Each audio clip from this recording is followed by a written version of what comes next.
Welcome everyone to the inaugural Crypto Finance and Insurance Digital Analytics Summit. The InfoTrust team is absolutely thrilled to be partnering up with Google on this venture as we talk industry trends and more today. And I want to welcome those from the East Coast, so good afternoon. And for those of us on the West Coast, good morning. And for our clients all around the world, we're so thrilled to have you here. My name is Pete Crofit, and I'm the Director of Partnerships here at InfoTrust. We're a global end-to-end analytics and data governance consultancy that works with many of the world's most recognized finance, insurance, and crypto organizations. And it's an honor and privilege to be your guide for today's summit. And we're thrilled to have an all-star lineup of speakers for you today, including Shauna Gary and Ben Fisher from Google, May Alawashi of Gulf Bank, Sam Needham and Michelle Mataranga of Silicon Valley Bank, and Dan Held of Kraken Digital Assets Exchange, he's going to be leading a panel on Web 3.0. And we're really excited for the lineup that we have today. And these speakers will be discussing many important topics relevant to finance, crypto, and insurance organizations. And we'll be talking about Google Analytics 4, which I think is very timely given the recent announcement from Google around the product. And then we're going to be discussing current and upcoming privacy requirements and the importance of server-side Google tag management and the value that can bring to your business. And throughout the day, we're going to be sure to incorporate a break between each of the sessions. So please grab your favorite cup of coffee and tea and let's get started. So obviously, this event would not be possible if it were not for you, our amazing attendees. And here's a snapshot of the many brands represented in our audience today. And we're so thankful to all of you for taking time out of your busy schedules to join us. And we hope you find value in the coming sessions. And a few housekeeping items before we get started. We're giving away a copy of the Amazon best-selling book that our founders wrote, which is called Crawl, Walk, Run. And we're going to give this book for free to all attendees today. So to claim your copy, fill out a form in the link that's being dropped into the YouTube live chat now. This is also important because it's going to let us know that you are here and attentive. Because remember, we're also giving a Peloton. It's one of my favorite things to see someone win to an attendee at the end of this summit. And we want to make sure that you've watched and participated all the way through the last session. And speaking of participation, we really do have an amazing lineup of speakers here today. So please be active in the chat. You saw the brands that are present. So please feel free to pick the brains of your fellow finance, crypto, and insurance colleagues. We want this to be an engaging session. And finally, let's have fun. So let's get right into it. For our keynote, I'm proud to welcome Shauna Gary of Google. Shauna is the head of Google Marketing Platform for Financial Services East and Healthcare. And she leads a team that helps Google's largest advertisers exceed their business objectives by using their durable data combined with Google's enterprise digital marketing technologies. And prior to her current role, Shauna was the global product lead for Google Analytics 360. And she had an amazing responsibility for the commercialization and sales activation of that product and the efforts that went into that globally.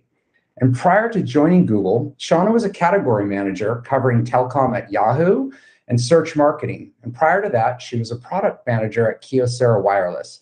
Shauna is a graduate from the University of California, San Diego, and has an MBA from San Diego State University. And when she's not working, she resides in Princeton, New Jersey with her husband and 3 children. And so with that, I'd like to welcome Shauna to the summit. Good morning. Hi, Pete, and thank you for that great introduction. Oh, you're welcome. It's so good to see you. You know, Shauna, you and I have known one another for a while, in a previous life, and we partnered quite a bit. And I know you're really passionate about Google. So I would love for you to share with the audience a little bit more about what inspires you in the work that you do at Google. Yeah, definitely. So Pete, as you know, I've been at Google for 14 years now. And one thing that's just been a common thread throughout is this concept of change. Change has been a constant, both within Google, outside, all around us across our industry. And while this can be uncomfortable at times, it also keeps things really exciting and interesting. I love being at the forefront, working on things that are new and different. And I think it's important to have a positive mindset and see change as an opportunity. So the way that Google embraces change and just getting to work with so many of our customers who are also managing through change is certainly something that really inspires me a lot in working here. Ah, that's fantastic. And you mentioned the word change a few times. And I know that, there's been so much disruption in the ecosystem over the past 2 years. And we're coming out of the world's beginning to think about coming out of and recovering from a pandemic. We're navigating all of these new regulations and industry changes. So when we talk to marketers, it's no surprise that they're expressing concerns, and they feel sometimes they don't have a sure footing around the complexities and uncertainties that lie ahead. From your vantage point, Shauna, how is Google helping customers determine in all of this uncertainty what to prioritize and then how to best prepare for the future? Yeah, well, the world has definitely changed. We like to think of COVID having acted like a time machine, right? So it brought 2030 to 2020. All of those trends where organizations thought they had more time just got rapidly accelerated. And we're now starting to see this as a good thing. So today's consumers, they have more choice, they have more control than ever before, and they expect personalized content from the brands that they love and they trust. So as marketers, we need to respond and renew trust, thinking about how brands can best connect and meet their current expectations. Because we're in a place today where the world is just going to continue to change. And in fact, we see the velocity of change as just faster than ever, which means the only way to go is forward. At Google, we're anchoring on this great quote by author Seth Godin, which is, "The job isn't to catch up to the status quo, it's to invent the status quo." So if your marketing team is thinking, when can we get back to normal? That's not really an option, right? It's the old way of doing things. We see it creating risk and not value. Or as our Vice President, Sean Downey, likes to say, status quo thinking is a lack of thinking. So Google, we're here to we want to help our customers solve for what's next, for the future. Our goal is to flip the thinking, to not think in terms of risk, but in terms of opportunity. And, we do believe that businesses can prioritize performance and privacy at the same time. That's why we're investing in things like automation, machine learning, first-party data. It's why we're leaning into aggregation, anonymization, on-device processing, and all the other privacy-preserving technologies that are being developed by Chrome in the Privacy Sandbox to protect identity and information. Thank you for that. I love the idea of flipping the thinking, not to think in terms of risk, but really the opportunity and upside that lies ahead with all of these exciting changes. And you mentioned modern day consumers, and we at InfoTrust love the idea of starting with what the consumer is doing and helping businesses back into that. And as more consumers expect personalized content from brands, can you talk a little bit more about that and maybe share other key macro trends that you think the audience should hear and that marketers should be paying attention to? Yeah. Well, just to start, so consumers are just online more, and they rely on digital transactions and e-commerce than ever before. So again, during the pandemic, people came to rely on the internet connected technologies and services, especially as more and more entered lockdown. We saw 44% of US consumers upgraded their in-home technology during the pandemic. And digital really became a refuge for everyone. And brands had to pivot again to meet customers where they were. So now that the world is opening back up, and consumers don't need to be online as often, but they still want all of those perks that they got used to, things like speed, convenience, accessibility, all of those things that come with living digital first. In fact, according to Amazon, 57% of consumers are shopping online at a higher volume than before the pandemic.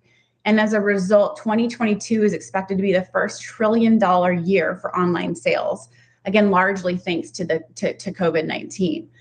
So as part of this digital first lifestyle, consumers now have a greater expectation for one-to-one marketing and personalization. We talked about this before the pandemic, where consumers wanted personalization, and now we're in a place where they demand it. According to some recent research that we conducted with McKinsey, 71% of consumers now expect to receive personalized interactions. 76% said that receiving personalized communications was a key factor in their consideration of a brand. And 78% said personalized content made them feel more likely to repurchase or recommend a brand to others. But important to remember that personalization doesn't mean stalking people on the internet based on the last thing that they viewed. I mean, think about how you'd feel, right, if you went to the mall and popped into a Nordstrom, looked at a shoe, but left without purchasing. And imagine what it would feel like if you noticed that as you walked around the mall and went into other stores, grabbed lunch at the food court, that salesperson from Nordstrom was following you around, reminding you to come back and complete your purchase. That would be incredibly creepy, right? And be a huge invasion of your personal space and privacy. Well, the same goes for digital marketing. So brands need to figure out a way to provide personalized experiences while respecting privacy. Third-party cookies were originally designed to let users and websites exchange information and provide good user experiences. But today, because of those same cookies, people just don't know how their data is being used. They're not in control. There's very little transparency and accountability for how it's collected and used. So, again, today's modern consumer, they feel strongly that privacy has become this basic human right and it needs to be respected. 9 out of 10 adults actually believe companies should only have access to their personal data with permission or not at all. And more than 85% of internet users already take some precautions to protect their online information. So just to recap, I'd say the 3 biggest key macro trends are meeting consumers where they are, which is online, providing them with personalized experiences, and respecting their privacy. Wow, 71% of consumers now expect to receive personalized interactions, and that consumers feel that privacy is a right. That's a really interesting statistic.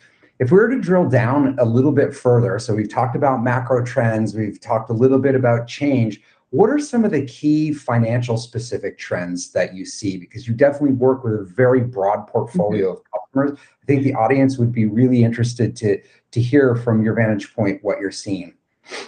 Yes, definitely. So there are 3 key trends that I'd cite that's happening in the financial services space today.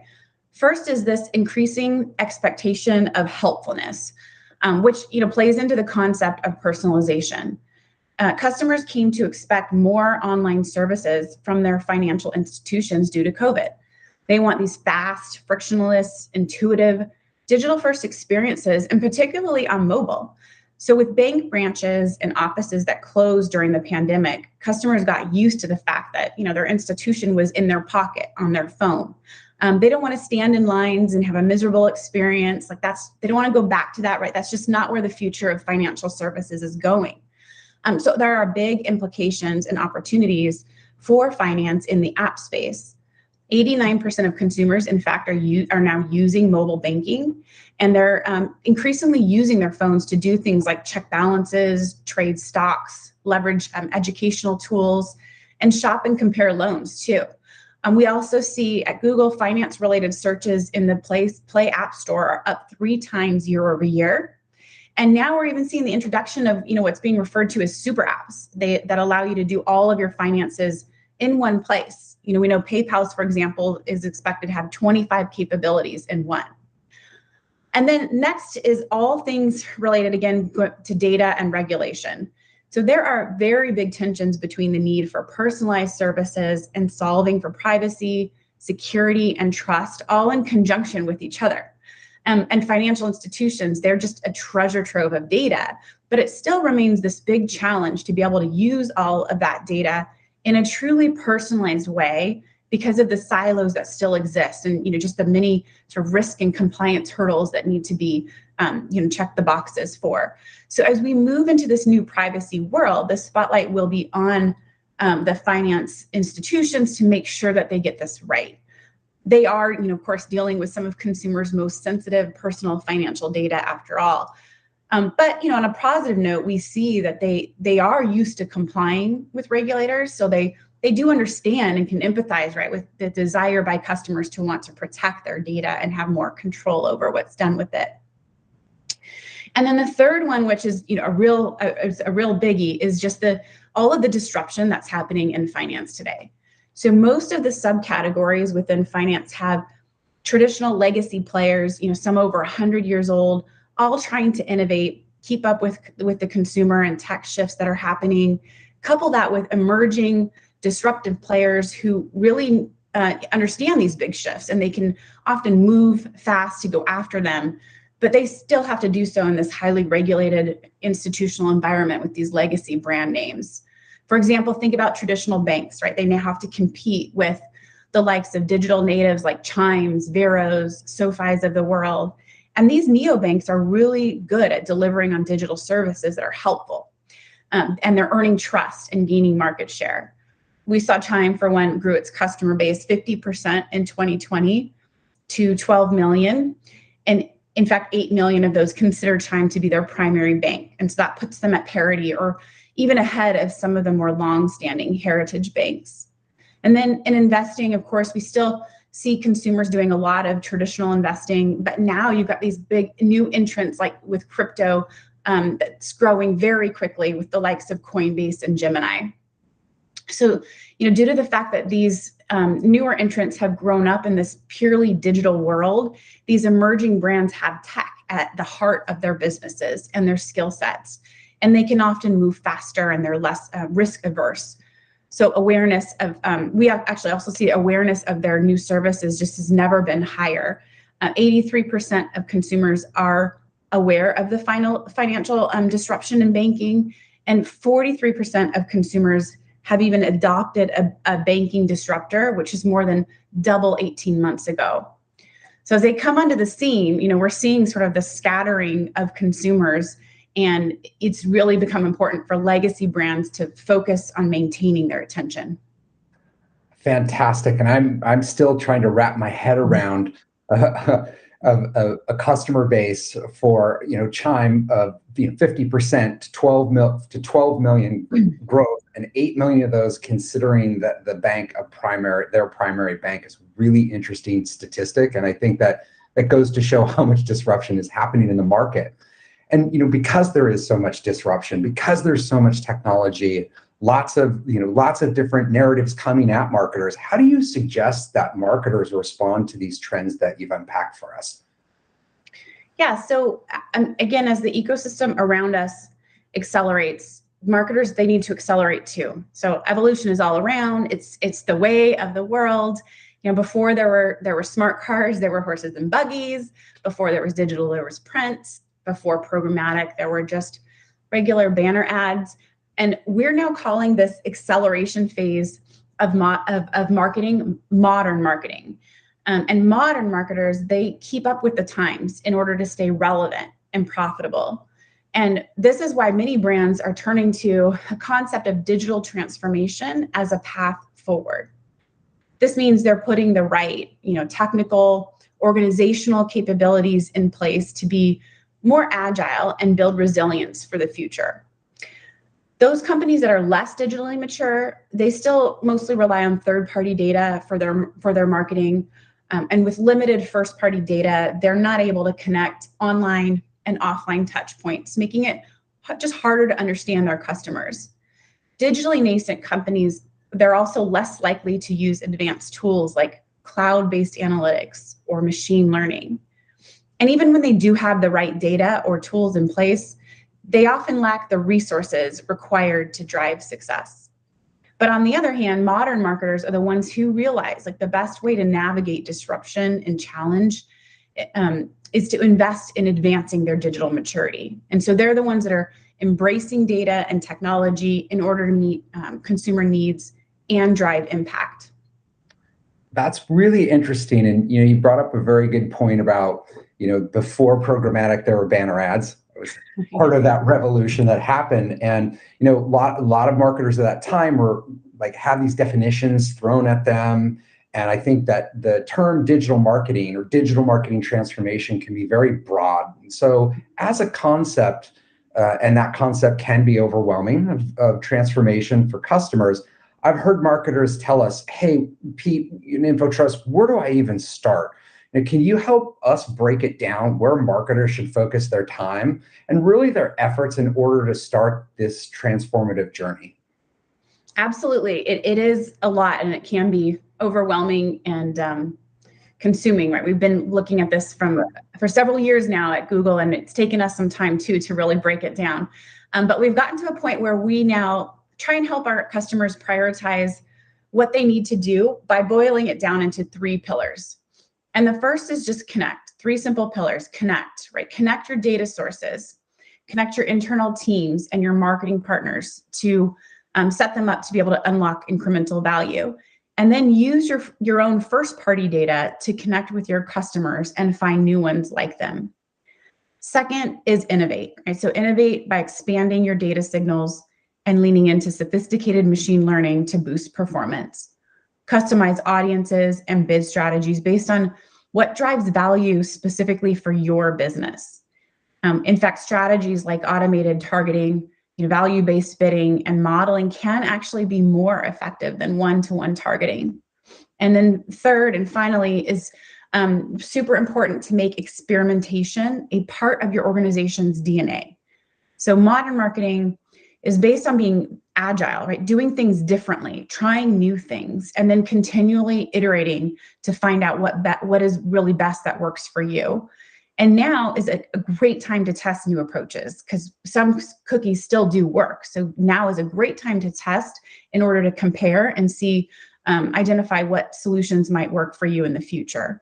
So again, having this like everything is a test mentality will be critical to success. And over time, we think that small gains or even small losses will ultimately result in big wins. So would you say that failing fast is important in this as well for marketers in this mentality of change and test and iterate? That's exactly right? Having that agile, nimble mindset definitely includes failing fast. We want to empower folks at your organization to not be afraid to fail because that is part of having an experimentation mindset. And what would you say, Shauna, that brands have to gain from transformation, right? When we talk to them, they're very complex. There's lots of moving parts, both internally, multiple partners. So, what would you say from your vantage point that they do have to gain? And I'd be really interested to hear that. Yeah, so we have, spent a lot of time looking at the data on this, and it is pretty clear. Digital mature companies, they do outperform their less mature peers. Companies that are able, again, to be nimble and can transform quickly are seeing big rewards. We have new BCG research that was done just earlier this year that found that more mature brands increase their sales by an average of 18 percentage points more than their less mature peers and boosted cost efficiencies by an average of 29 percentage points. And they outperform a market share as well. So looking at that data, we've seen more than twice as many digitally mature brands increase their share in the past year by 3 percentage points more on average than the lower mature brands. That's fascinating. Well, in that, who would you say is doing well? Or can you comfortable sharing an example of a Fin Services client that you would classify as a modern marketer? Well, rather than talk about specific clients, let me address what we see best-in-class marketers actually doing well. So one thing is we've discussed is the need to meet consumers where they're at. So from a brand perspective, we see best-in-class marketers investing in connected TV, right, due to changing viewing habits, for one example. We've also talked about the importance of first-party data and evolving this evolving ecosystem. And the most common way that we see financial services marketers using their own data is by applying machine learning and creating predictive models to generate new insights and then bring those back into our ecosystem for smarter marketing. So there's really 3 most common machine learning use cases in finance and just 3 ways of activating on that data. So I'll mention the use cases first. Most commonly, right, is predicting a customer lifetime value. So a company uses their first-party CRM data, typically combined with Google Analytics data, to create predictive lifetime values. And this is especially important in finance when we often see conversions still happening offline or they have a long delay. Second is predicting churn, or who's most likely to switch or leave your institution. So especially if you think about going back to that idea of the new digital natives who are challenging the more traditional incumbents, it's critical to know who is most at risk of leaving and then market to them differently. And we also see the reverse of this. So predicting likely converters. So when customers are actually in the market to make a change, how can we predict who's most likely to do so and then capitalize on that? And then third is a measurement application that we refer to as regression-based attribution.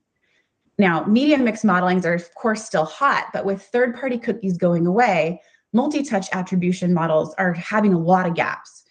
So we've actually seen success in partnering with customers to build essentially cookieless statistical models that still leverage offline conversion from back-end sales databases, but they stitch users together based on new things like geographies or day of week instead of cookies in order to measure the value of the different channels.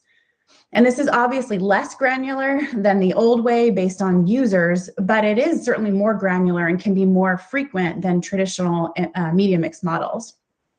And then just to quickly touch on the 3 ways to activate this kind of data. First is for audience targeting. So for those customers who are able to create those propensity audiences for likelihood to churn or convert, or even by grouping lifetime value into segments like high, medium, low, they can target them directly through features like customer match and expand for prospecting with things like similar audiences. And then second, from audiences would be bidding, right? So automated bidding, where you can predict lifetime value at the time of conversion and use features like value-based bidding in search or custom algorithms in display and video, and then automate bidding towards more precise predicted values instead of static CPAs. And then thirdly is thinking about those insights to inform strategy. So we mentioned regression-based attribution, which provides some obvious opportunities for optimization across channels, but lifetime value and predictive models also provide really interesting insights with respect to measurement. So thinking about like what of those high value customers, what actually are their common attributes, and how can we use some of those learnings or insights to then adjust our strategy based on that information. So, Shauna, thank you for unpacking that. And we also hear quite a bit of customers asking about customer lifetime value, starting with that and the importance. So I think that using first-party and CRM data combined with Google Analytics data really helps them do that. And leaving this, as we're starting to wrap up here, if we were to look at the Wall Street Journal and look at the headlines 12 months from now, what would success look like? And really, what would you ask of our audience today? What would you like for them to learn or do at the end of this session? Yeah, great question. So first, I hope that if they, only remember one thing or take away one thing, that they'll remember just the concept of modern mindset and all that means, and just embracing that concept. So then hopefully that will help you thinking, for example, if you have or your organization has this more limited privacy safe vision, and maybe it lacks a really crystal clear understanding of how to deliver responsible marketing strategies, then from that, think about working on really defining a vision and a future-proof strategy, and having a detailed roadmap. We talk a lot about roadmaps, tech roadmaps here at Google, which details out how you're going to get there. And so that's something that would hope that you would embrace as again part of that modern mindset. Similarly, if you have kind of those siloed functional areas, maybe they have long-standing processes that are making execution harder than it needs to be. We hope that you'll evolve those and become more agile. Again, going back to that test and learn culture, which takes time. It can be a big change at an organization.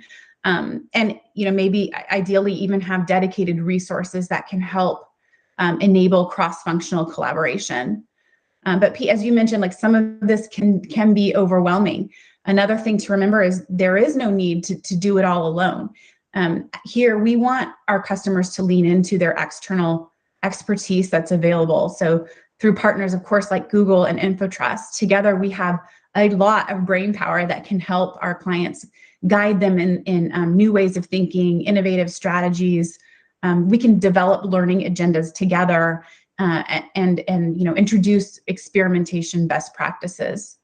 So, I would just say, remember, the ecosystem isn't going to go backwards. We're going to continue to evolve. You need to wake up every day, and we have to do the hard work of adapting to the changing circumstances that are all around us and constantly reinventing our businesses to stay relevant and useful to customers. So on that note, I hope that folks will leave here today and just be really focused on having that modern mindset, the positive mindset, and being focused on the opportunity that lies ahead. Follow-up question on one of the things that you mentioned, right? I've heard this saying is that perfection is the enemy of progress. One could also argue that silos are the enemy of progress as well. Do you see more marketers being open to, from your conversations and your team's conversations with customers, being more open to looking at how they're internally organized so that they can be more agile and rapidly transform their businesses using technology? Are you seeing more advertisers leaning into that, or are we still having the same conversations of like, hey, you're not quite there yet, but we need to get you? We have been having those conversations for a long time, right? It's definitely not a new challenge.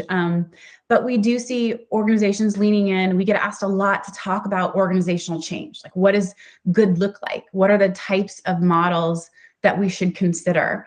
We love having those conversations with our clients. We always learn in those sorts of settings. So yeah, I do think they're more open and willing to have these conversations, but it is a journey. It takes time. And so again, it's going back to that concept of having a detailed roadmap. The roadmap isn't always about the tech changes that need to happen, but sometimes they're to do with organizational structure as well.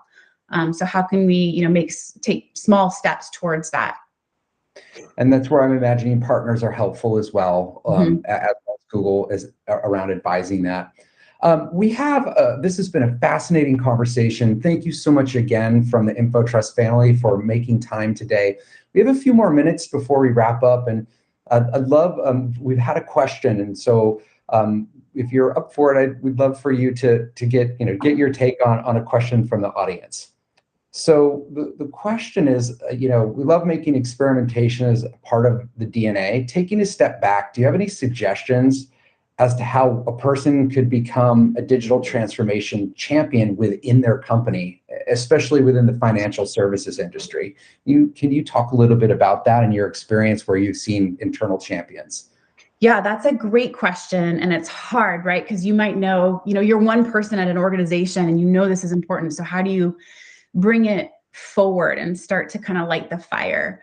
The first thing that comes to mind for me is I guess, focus on the small wins. Like, they don't have small wins along the way can ultimately lead to big successes. And one thing that we see is maybe figuring out like maybe it's a single line of business or a single geography, or maybe there's a place within your organization that makes the most sense to start, right? For whatever reason. Could be the people resources that you have there, or the leadership is more open to change, and try and find that first test, right? Define the experiment and get it started in one place. And it might seem small at first, but then you can start to take those successes, have a really well thought out, documented test set up from the beginning, so that you have great data to then take and kind of amplify and tell that drumbeat throughout your organization, and then make recommendations for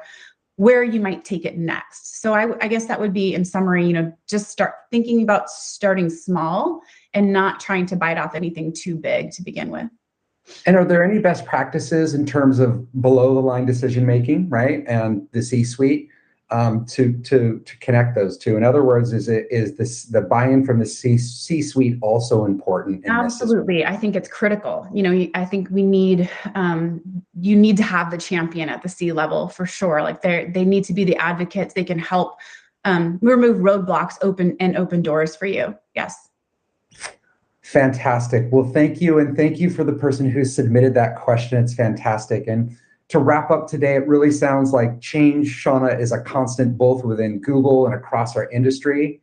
that modern consumers really have more choice, which is super exciting than ever before. And they really do expect personalized contents from brands that they love and trust. So as marketers, it sounds like we need to respond and renew that trust, and companies should more or less prioritize performance and privacy at the same time, because really it sounds like consumers expect more from marketers in terms of one-to-one personalization. In fact, it sounds like from what you had mentioned that they really demand it. So, as we are in a modern marketing world now, I think that comes with a need and responsibility for modern marketers to navigate this disruption and challenges. And it really sounds like investing in advancing your digital maturity and making sure that you have the right partners and data to do that will lead to significant improvement in business results. And again, we really appreciate your time, your experience, and your perspective today. And thank you so much for taking time out of your day to join us. Thank you as well, Pete. You bet. Thanks, Shauna. Take care. And I'm now going to send us to break. We're going to give everyone a 15-minute break, and we'll be back at 12:55 Eastern Time. And so if you haven't yet if you haven't yet, please fill out the form dropped earlier in the YouTube live stream chat to claim your book and be entered to win the Peloton. And at the end of today's summit. And we will see you roughly back here in about 15 minutes at 12:55 Eastern Time. Enjoy your break.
Hey everyone, I forgot to mute.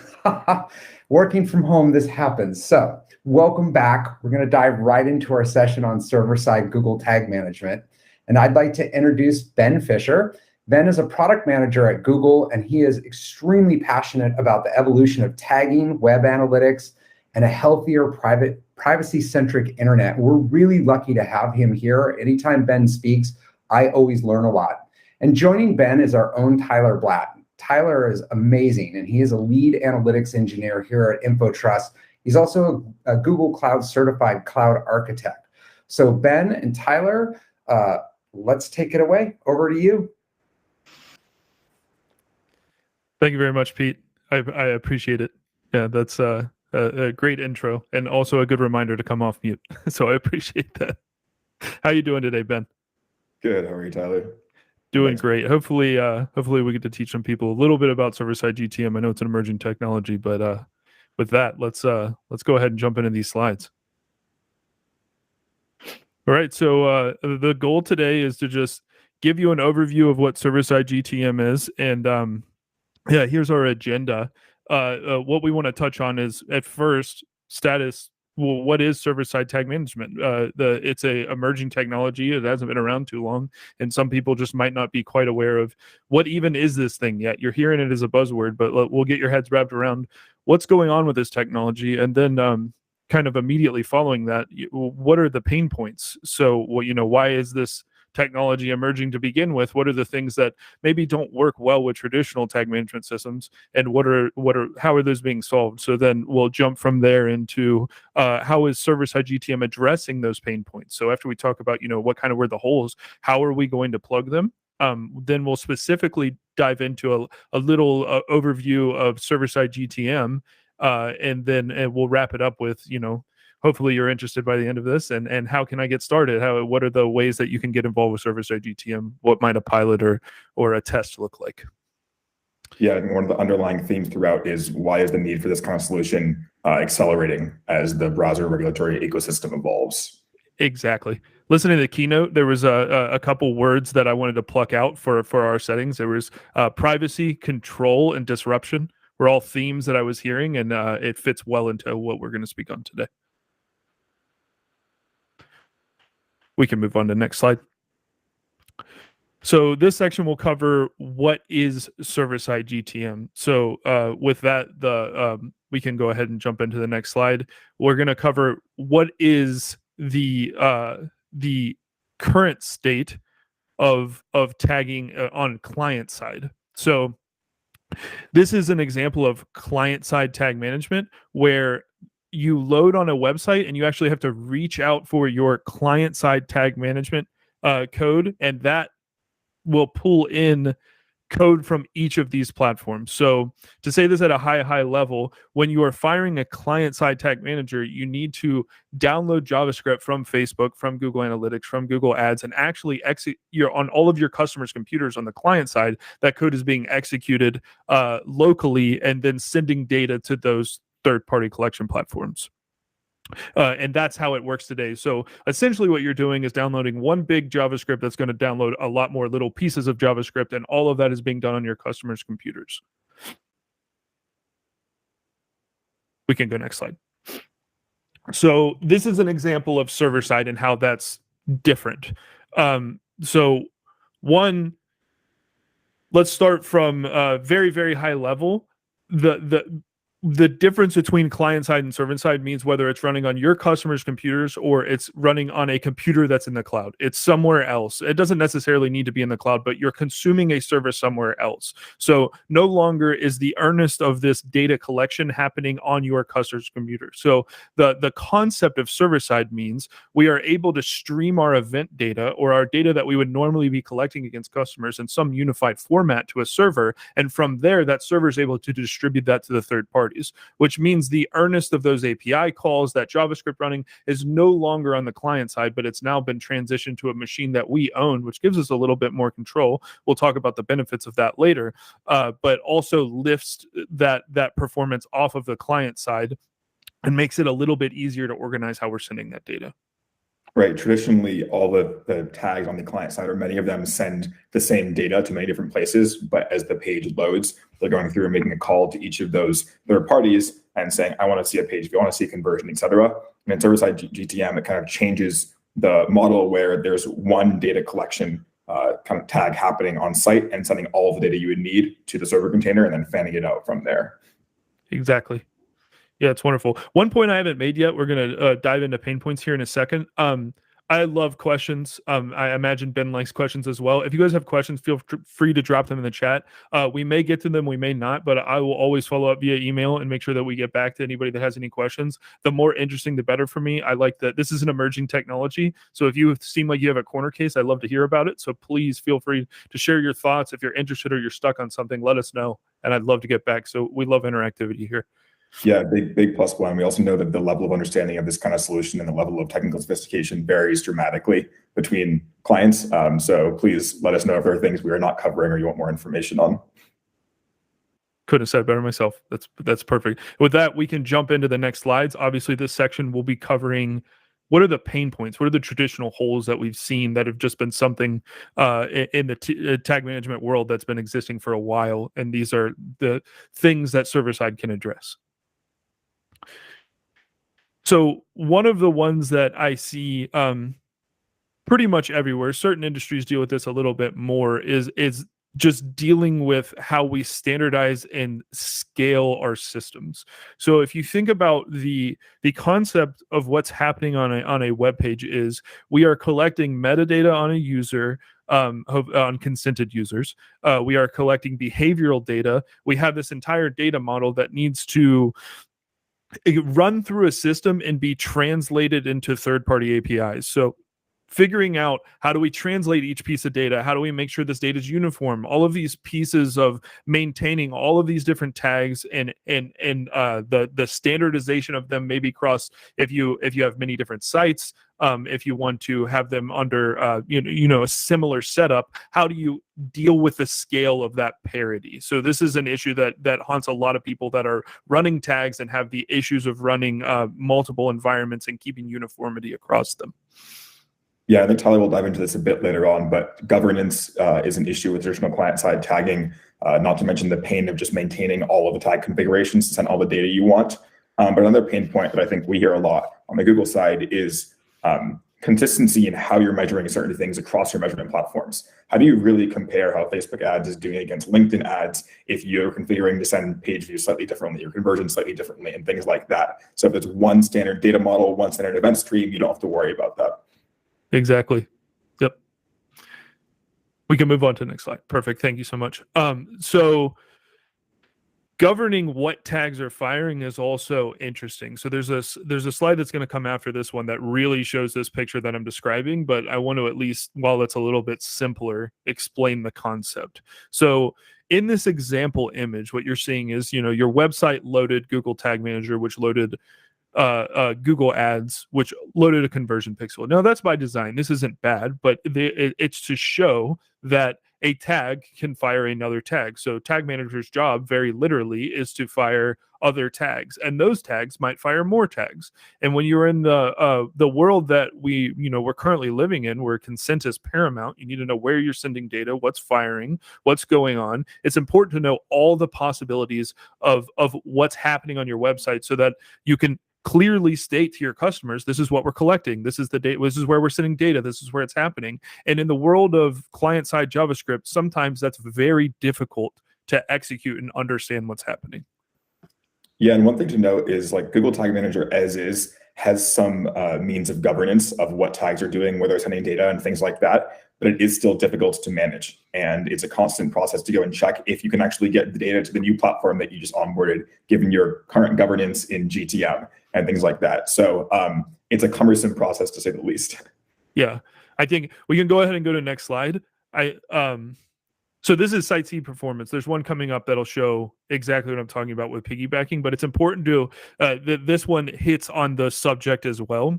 So every piece of JavaScript that gets fired has to be loaded in. And the best way that I explain this to laymen is, if you think about a highway, each possible device that a user has a limited number of internet connections they can open.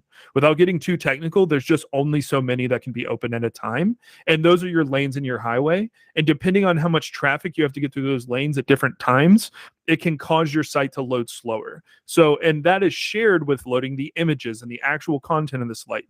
Of the site and videos. So if you have a lot of little tags that need to load all at the same time, they're actually taking up lanes of that highway. And most of the loading time isn't necessarily the downloading, but the communication with the server itself. So the more talking to servers, the more it can slow down your site at crucial times, which has SEO impacts down the road. Yeah. With that, we can go to the next slide and you'll see what I'm saying. So it's a little hard to see.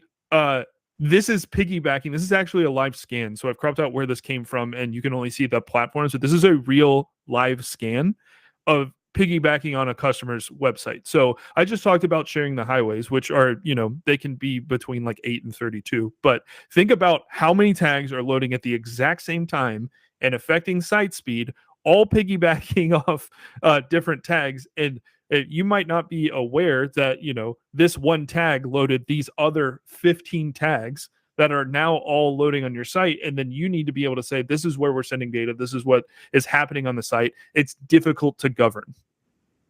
Yeah, I think another avenue to think about here is the user optics of seeing this in a network request in your browser, right? Yep. Even though you may be doing everything in a compliant fashion and you're only sending first-party data to these platforms, it does not look like that when you see all these third-party names and calls being made out from your website.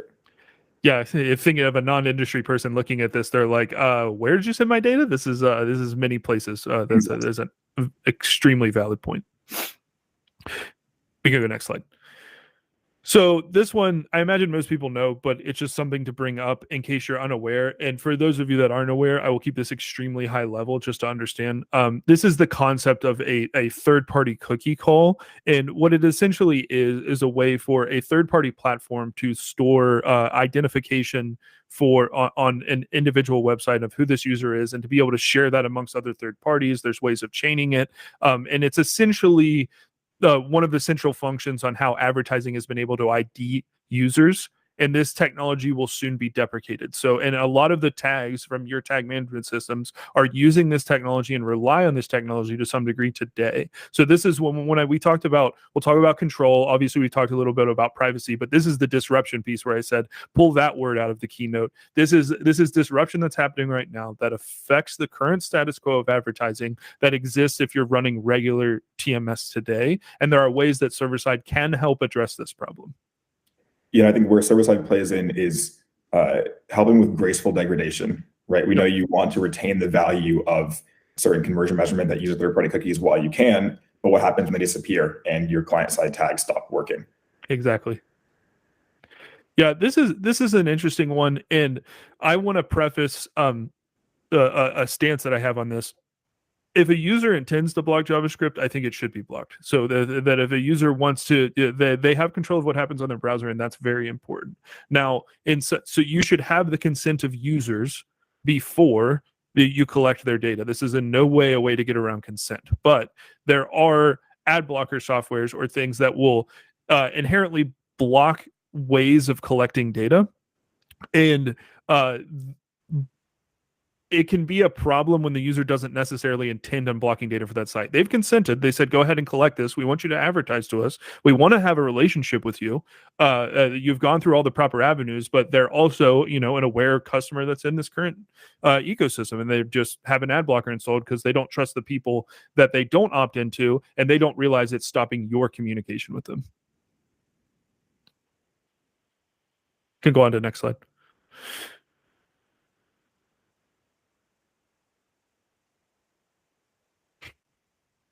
Meanwhile, I want to remind everybody, any questions at any time, I absolutely love fielding them. This world gets more and more complicated. You can put a number of lenses on almost any of these subjects. There's privacy lenses, there's governance lenses, there's scalability lenses, there's first-party data strategy downstream, that is durability lenses. There's so many different ways you can look at these platforms that, it's the questions are always welcome. It's wonderful. We're having a little bit of technical difficulties. Just bear with us for a second, guys. I guess in the meantime, I have there's a slide that I was planning on getting to later, but oh, it looks like we're back up. Never mind. We'll pivot. We will get to that slide later. Yeah, so this is an interesting use case. So what's happening currently is we talked about silos. That was another keyword that you could pick out of the keynote. So, and Ben touched on this a little bit where he was saying, you have your data models that you're sending that Facebook might look at something different than Google Ads might look at them. And then you have different definitions. This is what a page view is. This is what a screen view is. These are all your definitions everywhere. So with the data being collected in its own interpreted way and being distributed across third parties, it's oftentimes for a marketer, like, how do I make my decisions? I jump to this platform. I jump to this platform. It's hard for them to see everything in one place. And that's a common problem that I see across the industry. And that becomes more and more important as you need to, say, federate some of the signals that you send to different places, right? If you have to think about what can Facebook accept versus Google accept versus can go into my BigQuery database, right? And doing that over and over again, it's really challenging versus seeing one data stream saying, I know that I can't send this form of personal data to this place. Let's cut it out at the source, and then you are good to go and fan your data out. Yep. Exactly. Okay, we can go next slide. So those are a subset of the problems. I wouldn't say that's all the problems that have gone in TMS, but it's a subset that we're going to talk about today. And now we're going to go into specifically how server-side GTM can help address these problems. So this is a visual example of how we're moving the tagging collection to the server. So I showed our product, the InfoTrust product tag inspector scan on the left. So this is a scan of a customer site where all these tags are firing on the client's computer. We talked about how those network connections can compound and make it hard for the site to load in specific times when they're all kind of bottlenecked. On the other side, so versus on the server side example, the only things happening client side are the server side TMS event stream. I will say with a caveat, some tags do still need at least once to be fired client side, but it is much more limited, and as much as possible will take place after client side tags have fired and completely on the server side part of that transaction.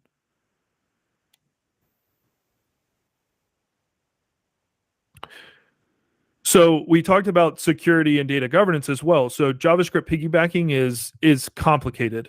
I showed how crazy that big slide can get, where we're sending data to, where it's getting chained to, what tag might piggyback. Sometimes unintended JavaScript ends up on a page. The absolute beauty of what's going on inside the server-side environments is we control the event stream. We control what's data's in there, what shouldn't be there, what can get sent to places, and we also control exactly where we're sending it. So we know this is when we send it. So I think a lot of people sleep on this feature. When you think of like CCPA, and you have to get what you've sent, get what you've collected on people, and then possibly delete it. When you're sending data through server-side GTM, you can keep a ledger of all of that. You know exactly where you sent it, on what days, and to where, and it becomes much, much easier to execute these requests for compliance. So it's a lot better. Yeah, and two other things I'll hammer home here is the transparency aspect. I think with client-side tags, you have to trust that the tag is doing what it says it is. You have to trust that the Facebook tag is hashing data prior to sending it to Facebook. In server-side GTM, you can use the debug feature to see the actual raw data that is being sent out from the server in the request, and then you can confirm yourself that there's no data being sent out that shouldn't. Yep. The other piece that we're really excited about is we already have some features that can do this, and we're introducing more, is the ability to augment or redact data at scale.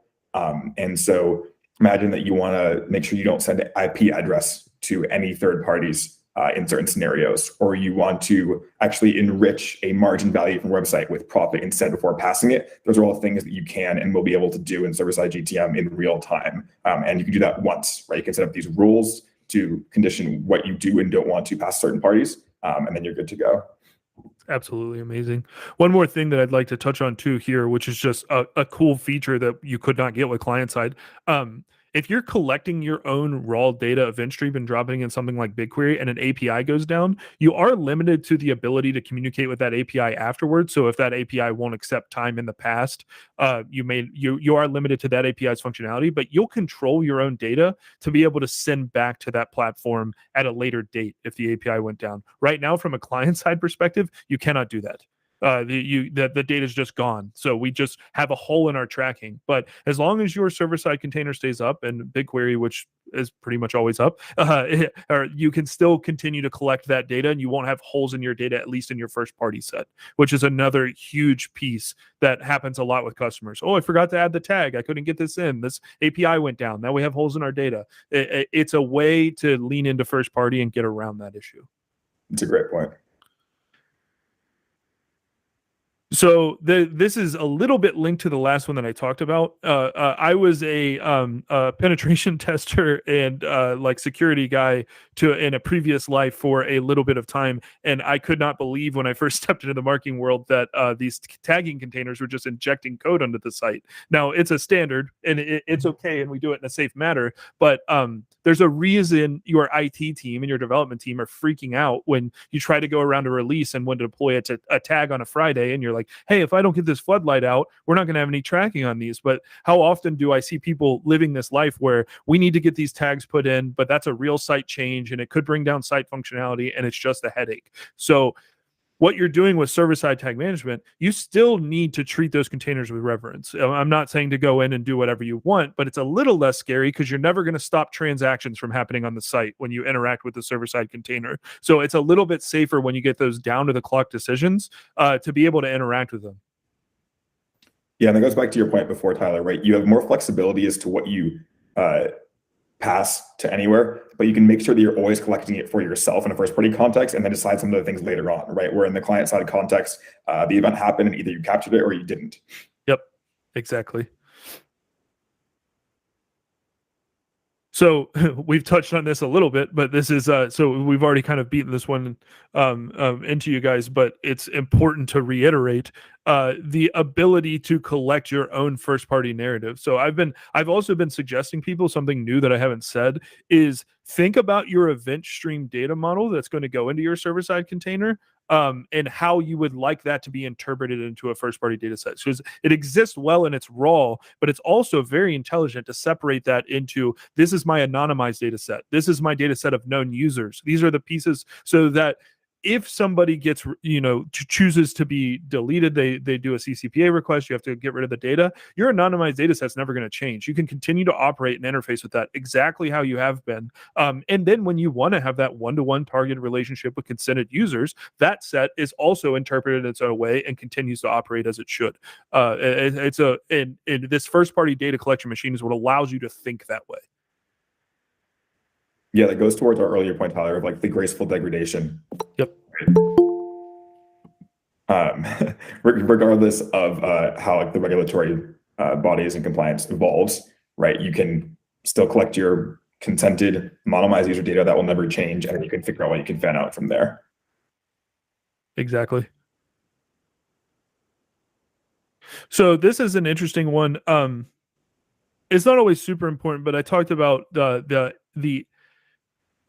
one, it's nice to have your tags firing from the optics perspective, like Ben said earlier, coming from your own. You're collecting first-party data and you're collecting it at your own URL. That optics is nice, as well as people that don't intend to block your first-party data collection will no longer do that because you're collecting it at your own URL. It doesn't appear to be going somewhere else. They understand this data is being collected by you and being processed by you, whom they've decided to trust with their consent.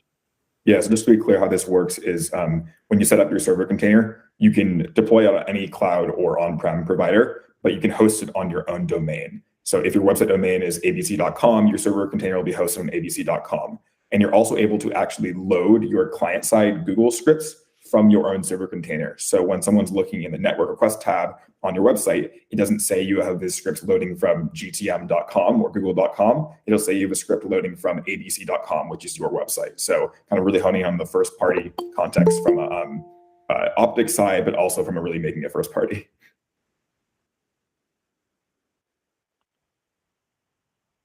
So I would talk a little bit about this, but I think I might throw to Ben to walk through this because it's a fairly new feature, and I think he knows it much better than I do.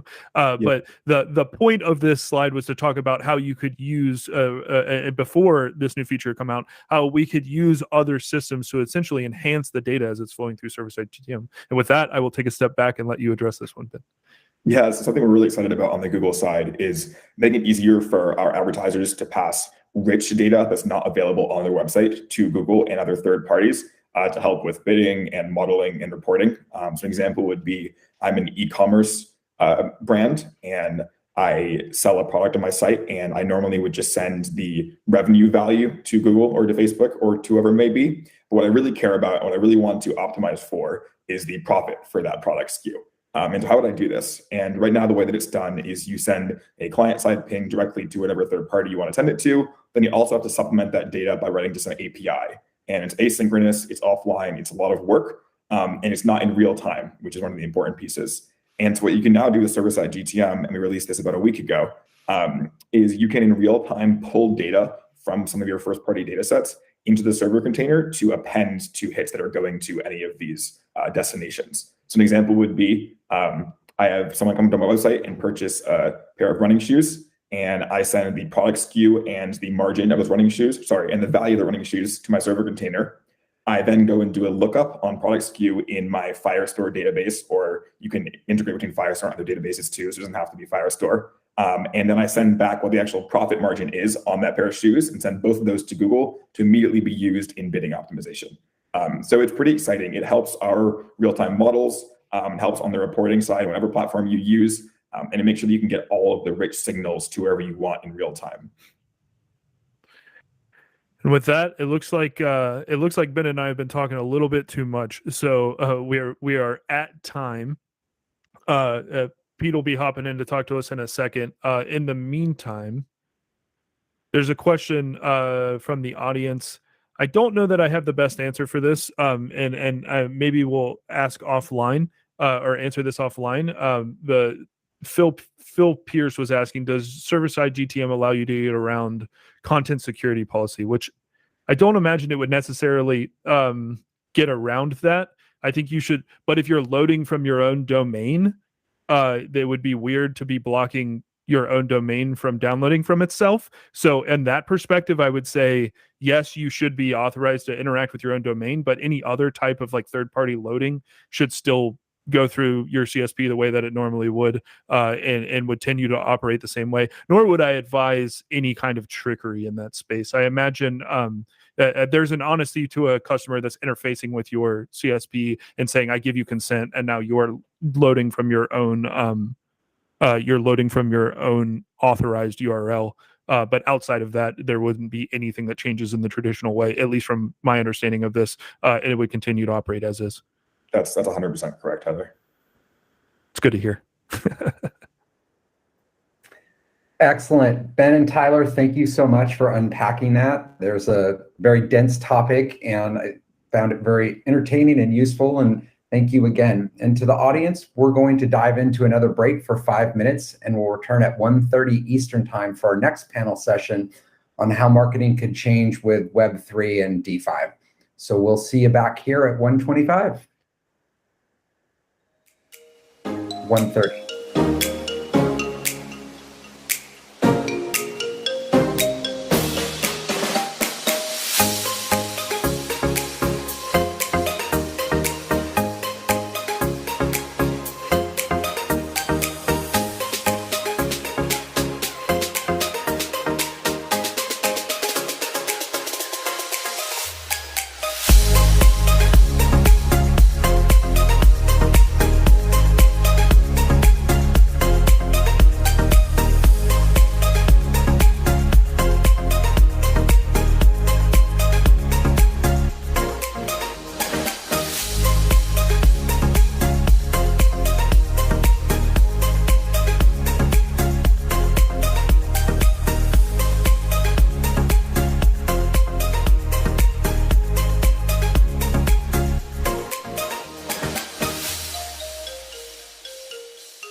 and welcome back. We're now going to dive into some of the industry's hottest topics, Web3 and DeFi and their potential impact on marketing. And to lead the panel, I'm pleased to welcome Dan Held. Dan is the Director of Growth Marketing at Kraken. And Dan has experience at Uber on rider growth and growth marketing, and he's built some of the most popular early crypto products. Joining Dan for the panel are Brad Mickelson, Head of US Marketing for eToro, and Michelle O'Connor, the Vice President of Marketing and Communication for TaxBit. So Dan, I'm going to turn it over to you. Take it away. Thank you, Peter. I'm really excited today to talk about how Web3, DeFi, and crypto will impact marketing. All three of us are building marketing teams and developing marketing processes in this space, and a lot of things change. I'm sure you all have seen NFTs and DeFi and Web3 be thrown around, and it's a fast-changing, fast-moving sector with a lot of new types of technology and a lot of new types of ways to influence and incentivize users to perform actions. So, to start out, Michelle, I want to start with kind of a question around what excites you about this space, and then we'll dig in a little bit more on the marketing side. But what are some other technologies or new developments in terms of new incentive models that really excite you personally? That's a great question. So thanks for having me. This space over the last 12 months has really evolved, and we've really seen it jump mainstream. Having been in this space with my panelists for quite a few years, we've seen it really mature, and with that comes new offerings, new opportunities, and really the chance to build at scale while we're moving incredibly fast. Some of the things that I'm most excited about is really the opportunity to work with creators vis-a-vis some of the communities that we see out there that are really building around NFT projects, how we leverage those communities and building community at scale, while also looking at forward, how do we really help make it more approachable? Some of the barriers to entry are still pretty complex. I really enjoy the community model and incentivizing by word of mouth, and that's one of the things I'm most excited about of the opportunity, especially with NFTs. Thanks, Michelle. And Brad, over to you, same question. What are you most excited about? What gets you energized? Tell the audience what you're most excited about. Sure, yeah. Thanks for having me, Dan. I think to echo some of what Michelle was saying, the community side of it is fantastic. It's definitely one of the most exciting parts of working in a Web3 category. I also think that the through line of everything that we do is access to financial markets, right? Whether we're talking about NFTs or crypto assets, or even we're a multi-asset platform, so we also offer stocks and equities, and just being able to provide access to different markets around the world and overlaying that with community is a really powerful value proposition. So that's a real through line of our industry. Now let's delve into that a little bit around the community aspect. So for those who aren't familiar, and I probably should have started with this, what is DeFi and Web3? So you've got the cryptocurrency space, which are assets like Bitcoin, Litecoin, Dogecoin. Those are like your classic cryptocurrencies. Now, then there came about smart contract platforms like Ethereum and Solana. And with that, the Web3 DeFi movement sort of begun. And DeFi, what that means is decentralized finance.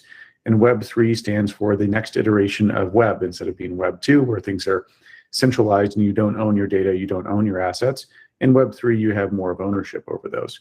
So for the audience, those are the definitions behind both of those. In decentralized finance, that is the ability to take different financial components of the existing financial system and turn those into more decentralized versions of that. And so with that being caveated, when it comes to community, that drives a lot of the crypto ecosystem, where community essentially develops into people believe in the value of this asset. The asset grows, that allows for more money to be paid for developers to go build new tools and services and applications. When you think about applying that community to a product, I know, Michelle, you mentioned kind of word of mouth marketing or maybe like a referral program. Are there any other things, and I'll start with Brad this time. Brad, are there any ways that you've taken examples of how to build community that worked in the Web3 or DeFi ecosystems and applied that to the eToro model? Yeah, I think that one of the funnest things about working in this category is that everything's a fresh slate, right? Yes, we're approaching similar audiences that might have been targeted by traditional fintechs, but we're always coming at it with a new lens. So one of the things we did years ago is try to find a way to insert ourselves in the community without being, an imposing force on it, right? Like, who likes a brand stepping into conversations where they're not welcome? So, we targeted Giphy, for example, which is the world's largest GIF search engine, where we just basically created content and branded the content. And we just SEO optimized from top to bottom to get to the top of the rankings. So whenever someone searched Bitcoin on Giphy, for example, a Bitcoin GIF showed up and our logo was on it also. So there's things like that, all going all the way down to being selfless as a brand to support the community, whether you're donating to particular groups to help forward their message or just being there as a resource to help spread their priority. Those are all areas that are really powerful for marketers in the Web3 space. And Brad, I want to double click on the Giphy thing because I thought that was brilliant. By the way, I know Brad and Michelle super well. Brad told me about this years ago, and I thought it was a brilliant thing that he did. Can you walk through exactly what you guys did? I think we kind of casually mentioned it, but walk them through the strategy, and if you could, talk about impact. Yeah, sure.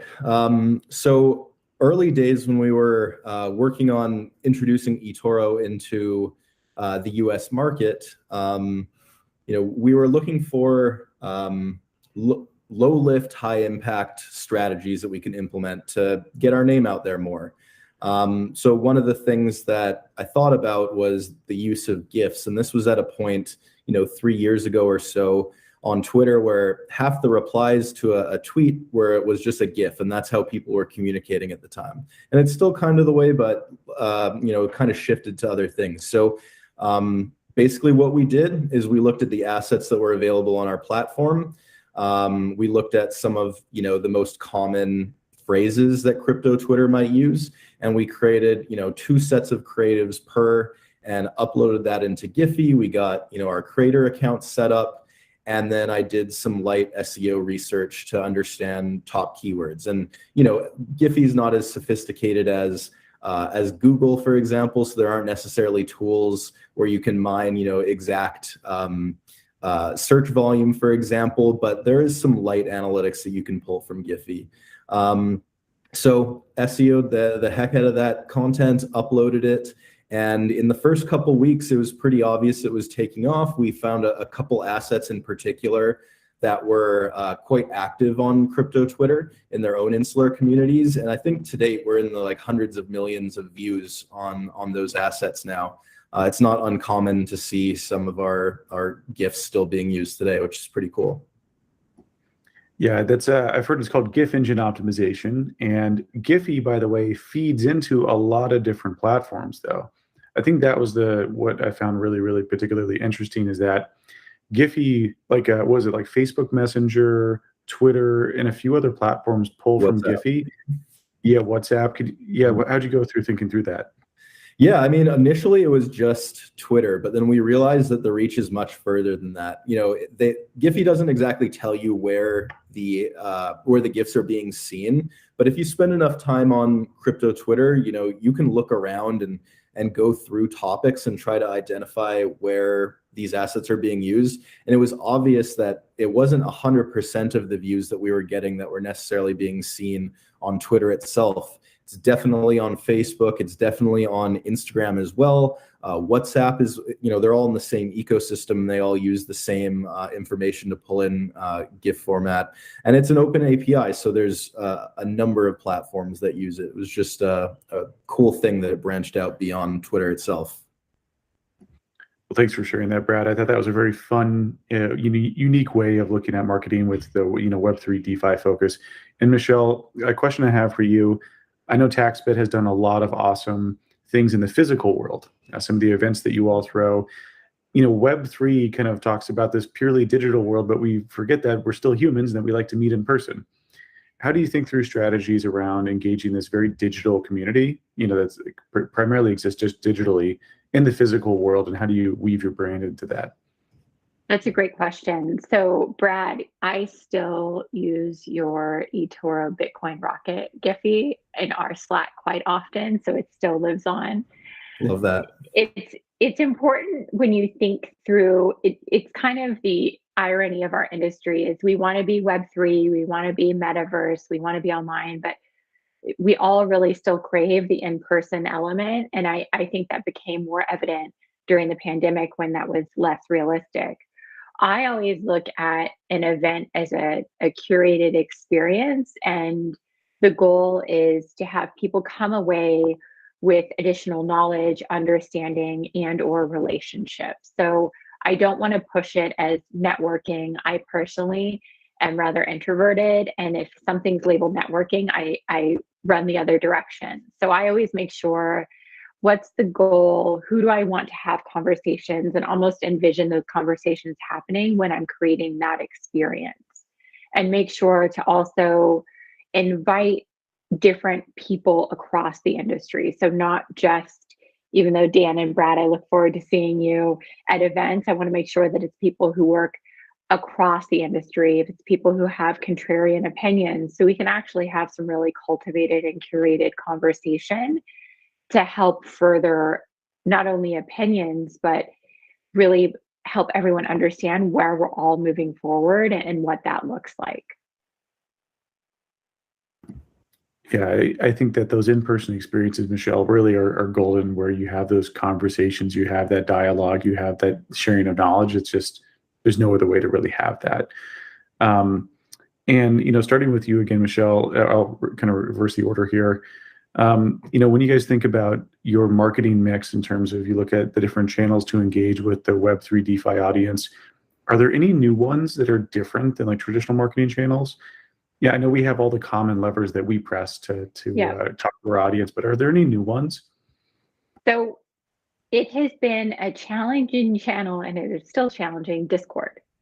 So if you look at Discord, traditionally in, legacy crypto, we had Telegram, right? Or WhatsApp, and that's kind of where you navigated, you had groups. Now, a lot of these have moved to Discord, and what I find challenging there is you can have these huge groups, there's different bots, and I'm finding the really good ones have heavy community moderation. There are some that are still scaling that don't understand the importance of having community moderators.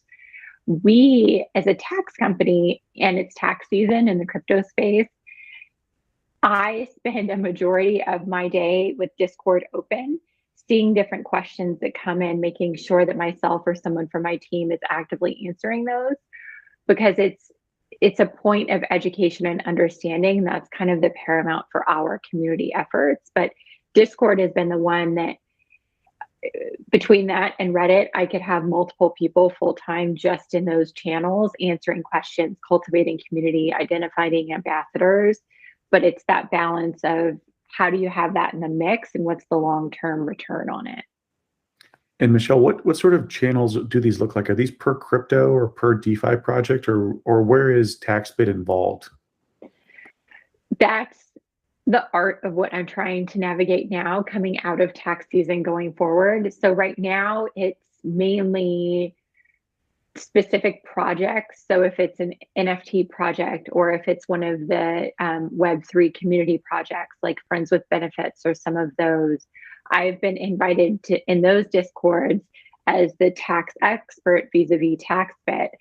And what I'm finding is there's a lot of smart conversation that happens, and how do we navigate that? And that's where you can really have a wonderful experience, where someone who could be, they're anonymous as well, because it's their Web3 identity, you don't quite know who you're talking to, and then you build that rapport, and then it turns into, oh, you're actually this person, and how do we bridge that gap? And I've engaged with some influencers and other folks who were living in the anon world, and once they kind of got their problem solved, it flips to like, oh, this is who you are, and this is how we work together. So it's interesting. And I was explaining to someone the other day, I look at it as legacy crypto and DeFi crypto, And legacy crypto lives on Twitter. We're all on Twitter. And then this new emergence of the NFT and DeFi space, they are still on Twitter, but they really live and breathe, from what I found, in the Discord world.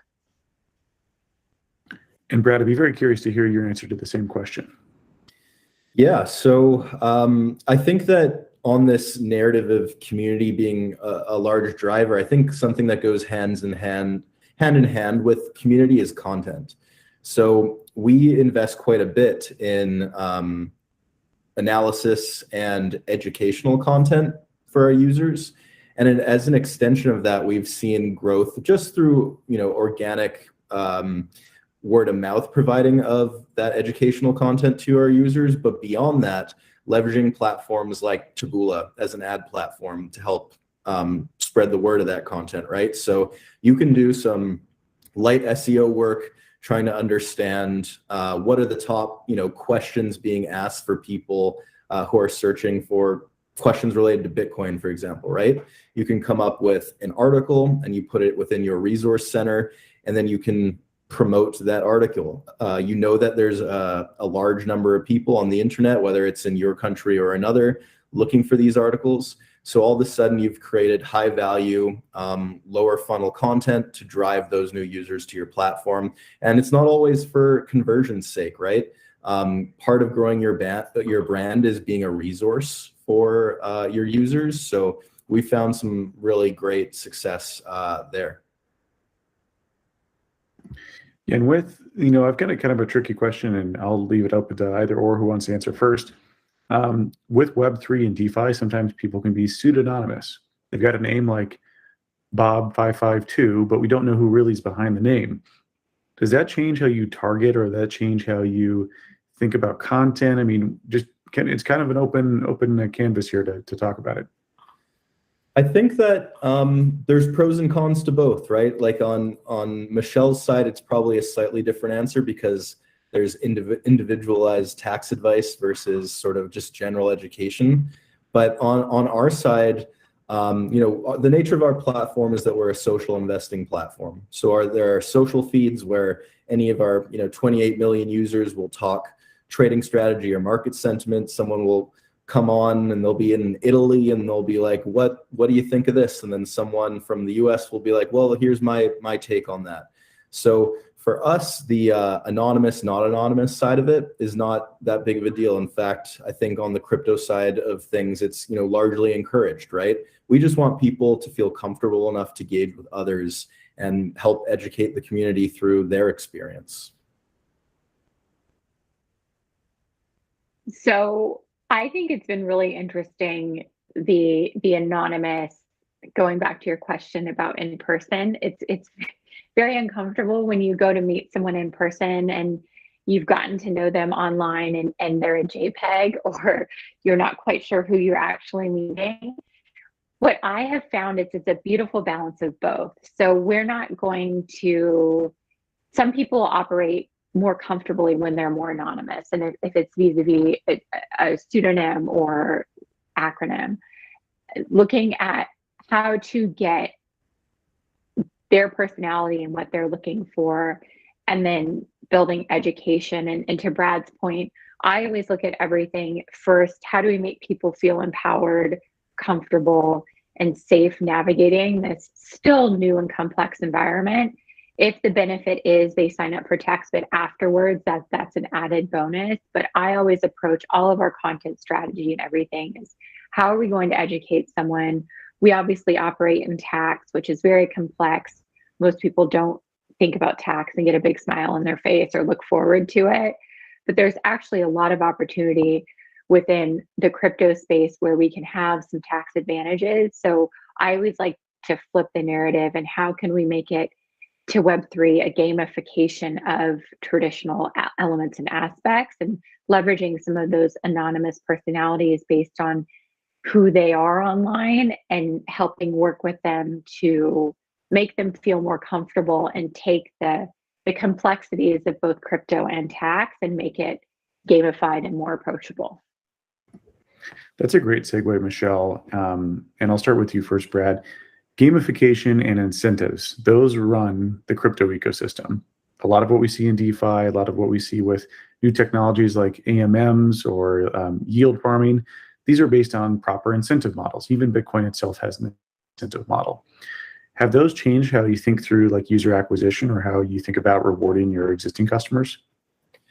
Yeah, I think that you kind of just said it best right there. It's about how you reward your customers. Sometimes that's a monetary reward, and sometimes it's perks that could be, access to an event or a tool that they might not have or a subscription that they might not have otherwise. So for every brand and every priority, it's sort of different. We do experiment quite a bit with financial incentives, whether they're trade-based or deposit-based incentives. Those drive more directly to our North Star KPIs. So we experiment with that quite a bit, but then we also have on our platform what's called eToro Club, which is for users with $5,000 or more in realized equity on the platform. So those people get added features for being, lower funnel customers for us, basically. And we find it to be a great retention tool. It's more reason for people to stay around, and it just provides stickiness on the platform. And I do recommend to people quite often that playing with incentives or perks throughout your funnel is a great way to not only just bring in new users, but to keep people endeared to your brand at all times. Because at the end of the day, from a brand perspective, that's the main goal. And Michelle, what are your thoughts on incentives and rewards for your TaxBit customers? It's a necessary part of our ecosystem. To Brad's point, I test it a lot. When I started at TaxBit, we were still very early stage. We had an introductory affiliate model set up, the traditional refer this person, get this reward. I've continued to iterate that as we scale and grow. And then I've identified our power referrers, engagers, and they're actually now brand ambassadors. Once they hit certain levels, they get VIP swag, they get invited to events.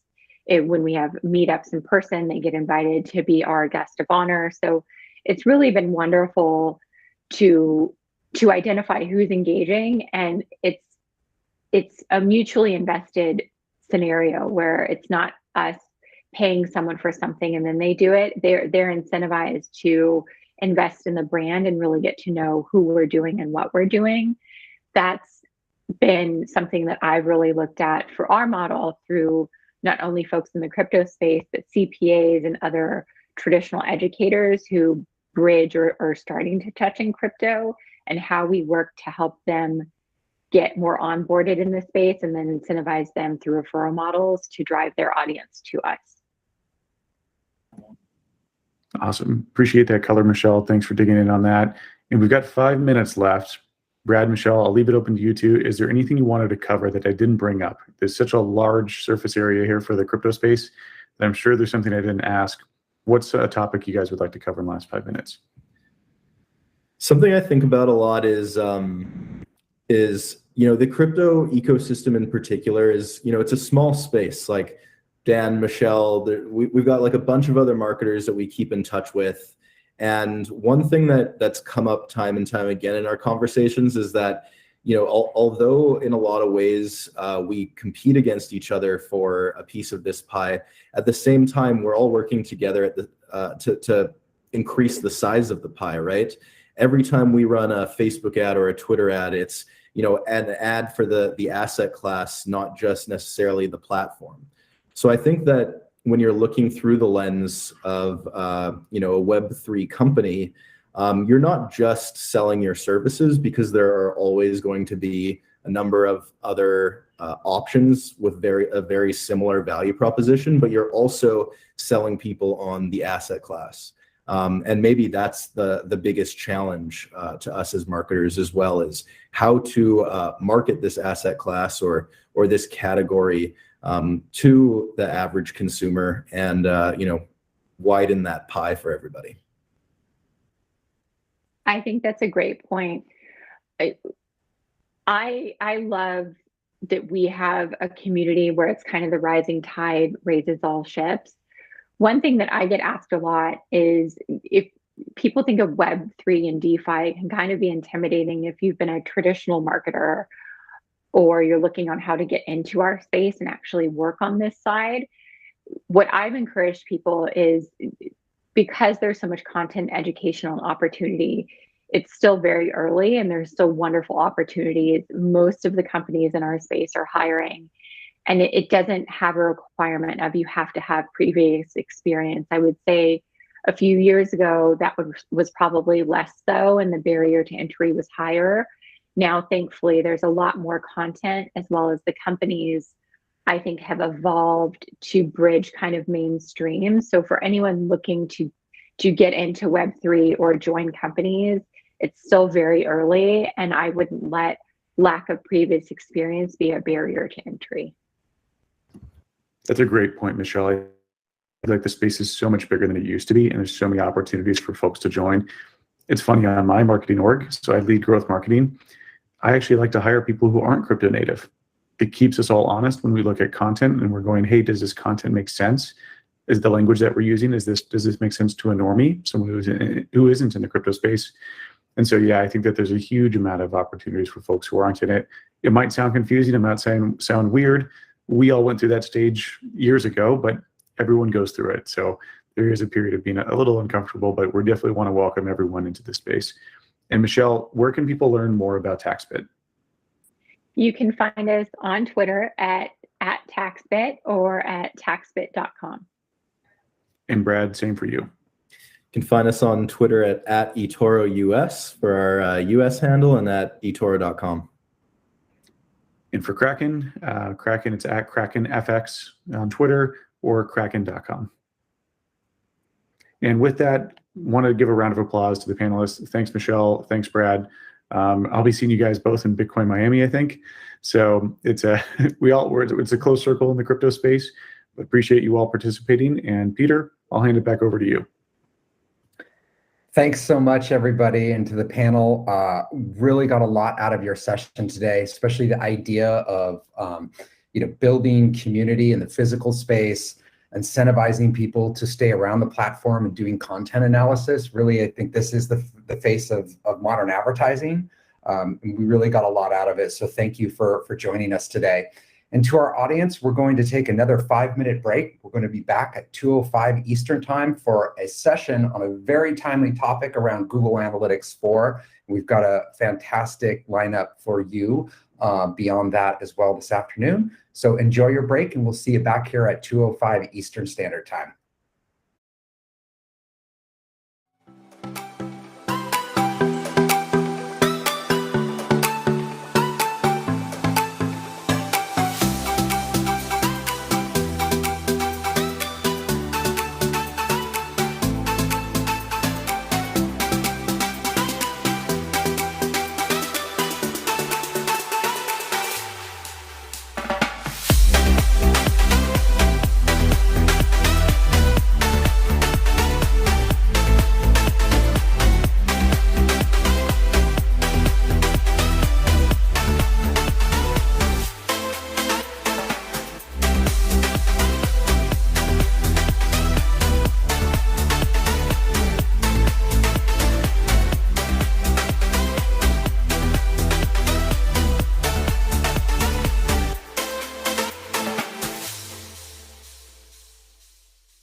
And welcome back, everyone. I hope you're all keeping the energy up, and I encourage you to get involved in our YouTube live stream chat.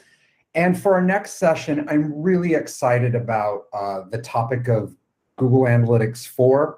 We're going to dive into this topic, which is very relevant given some recent announcements from Google. And to tackle this topic, I'm pleased to introduce two of my colleagues who are some of the brightest minds in our business, Melanie Bowles and Federico Bianco. Both Melanie and Federico work with our finance industry team here at InfoTrust, and they've really helped implement Google Analytics 4 for our crypto, finance, and insurance clients already. So Melanie and Federico, I'm going to turn it over to you to take it away. Hello, everybody, and thank you, Pete. My name is Federico Bianco. I'm a strategist team lead here at InfoTrust on the finance team. I've been working with finance organizations for all of my time here, as well as in previous roles on the marketing side. We've been working quite a bit on Google Analytics 4, so excited to be presenting on this. I'll kick it off to Melanie for a quick intro. Yeah, thanks, Federico. Melanie Bowles. I am an industry team leader, also focusing on our financial verticals. So really excited to kind of chat today about GA4 and how that's affecting the finance and insurance verticals that we're working with currently. Excellent, thank you. So I will kick it off with our agenda. Next slide, please. We'll be going over just an overview of Google Analytics 4, the what, the why, the when, how, and by when. So that's the idea of everything that we have here. We will, as part of that, discuss the sunsetting of Universal Analytics, so the current version of analytics, and our recommendations as to how organizations can transition onto GA4. So all of this is particularly relevant given the recent announcement from Google of the sunsetting of Universal Analytics. So we'll be going over what's changing in the marketing landscape, what are the results, why Google Analytics 4 is rising within this context, how GA4 addresses the evolving landscape, so some of the key differences and features, more focused on business leaders at a high level, important announcements and dates as they relate to Universal Analytics and transitioning to Google Analytics 4. Next slide, please.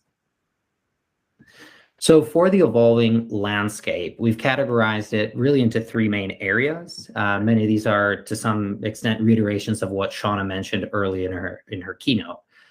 So on the regulatory side, depending on where your organization is operating, this may be more or less relevant now, but is almost certain to increase. So the first one we have being essentially for US-based organizations, California, Virginia, Colorado, with a multitude of other states also considering legislation as pertains to privacy. And then for organizations that are operating in Europe, we have GDPR and e-privacy, which is very relevant now, especially given the Austrian and French rulings recently. On the user side, we have increasingly complex user journeys as a result of multi-everything, so multiple devices, channels, formats, etc. And this is happening also at a time where users are demanding more privacy, and they're opting out of data, of providing data, as well as demanding more transparency into how their data is actually used. And finally, on the technical side, we have ITP as an example, which Safari introduced, and we have Chrome, which will be deprecating third-party cookies in 2023. So the implications of this new landscape and of these drivers are what we have here. We have very fragmented user journeys, difficulty in stitching together data across devices, channels, and more. That's another point that Shauna mentioned earlier on today as a very important thing to do for organizations. We agree. And for privacy preferences, of course, users opting out results in a reduction in the volume of observed users on the website. And then on the regulatory and technical front, just looking at the deprecation of third-party cookies as an example, here are some of the points that it will impact. It doesn't nullify everything in digital marketing by any stretch. There will have to be some reworking and rethinking and re-strategizing done. So getting at how Google Analytics 4 addresses it, we want to take a look at the evolution of Google Analytics 4. And really the purpose here is to highlight one of the main differences, perhaps the major difference in Google Analytics 4 that leaders really need to know, and it's the use of a common data model for websites and apps. So starting in 2016, as we can see, Firebase was launched, which is essentially analytics for apps, and that uses an events-based data model. That events-based data model is then carried on into Google Analytics 4, why it's relevant. However, in Google Analytics 4, it's used for both website measurement as well as apps. So it makes it much more easy, much more readily able to stitch together more complex user journeys. And then another point that makes this even more relevant is this event-based data model enables Google Analytics 4 for certain features and functionalities ahead of third-party cookie deprecation in 2023. So why GA4? Here we'll take a look at how GA4 gets ahead of and evolves with some of these changes. Next slide, please. So some of the key differences. Again, this is intended as an overview of Google Analytics 4. And one of the points that it is important to understand is this events-based data model at a high level in order to understand what's changing and what new features and capabilities it allows. A couple of others that we will be discussing is the privacy-centric model, privacy centricity, built-in machine learning and AI, and emerging functionalities that we are excited about. Next slide, please. Next. So for the event-based data model, as we mentioned, Google Analytics 4 is using the same event-based model as Firebase. And the ultimate result of this is to reduce fragmentation and to increase the visibility of cross-device user journeys. Next slide, please. So as an example of how this works, let's break down how the current UA session-based model works and compare it to the GA4 model. So in the first session 1, let's assume that there's a web page view on a laptop. Again, let's assume that that's coming in through an ad. And then a user then does a CTA click and then maybe expresses increased interest, clicks on another CTA or a custom event, so a desired user action, and then creates a profile. In the second session, they might arrive and they might have a screen view instead. So that might be on your organization's app. And so there they may log in and then they might submit a quote request. In the third session, there's another page view, maybe as a result of an email that the user clicked on, they logged in, and there was a purchase or conversion event. So in the example that we see here for the session-based model, essentially the third session is the one that will receive all of the attribution, even though several other key touch points were involved in the user journey. Different to that is the GA4 event model, which essentially is attributing this value across all of these touch points. So whereas before it was much more difficult to stitch together that cross-device journey and it was separated in session, now all of these touch points are related to a user. So this allows, of course, for better visibility of the cross-device customer journey and the value. Also makes it much easier to understand customer lifetime value.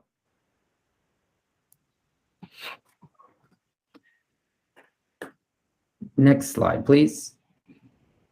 So thanks to this events-based model, it's possible to obtain event data without necessarily getting user data. Next slide, please. So this is what we mean by the ability to decouple user data from event data, which is this other beneficial aspect of the event-based data model. So what this means is that some data can in fact be collected compliantly for non-consenting users, and this reduces data loss in your organization and increases the ability to optimize your site. Next slide, please. So as I mentioned, what consent mode is allowing is for organizations to compliantly collect data. So it's not setting cookies or identifiers for users who have opted out. This means that instead of not collecting any data at all for non-consenting users, organizations can collect compliant data for them while collecting data as normal for consenting users. And this gets at the point of conditional versus binary processing.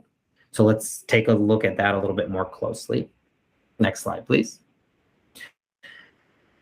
So the consent model, where a user can, of course, give their consent as to whether they want to be tracked or not.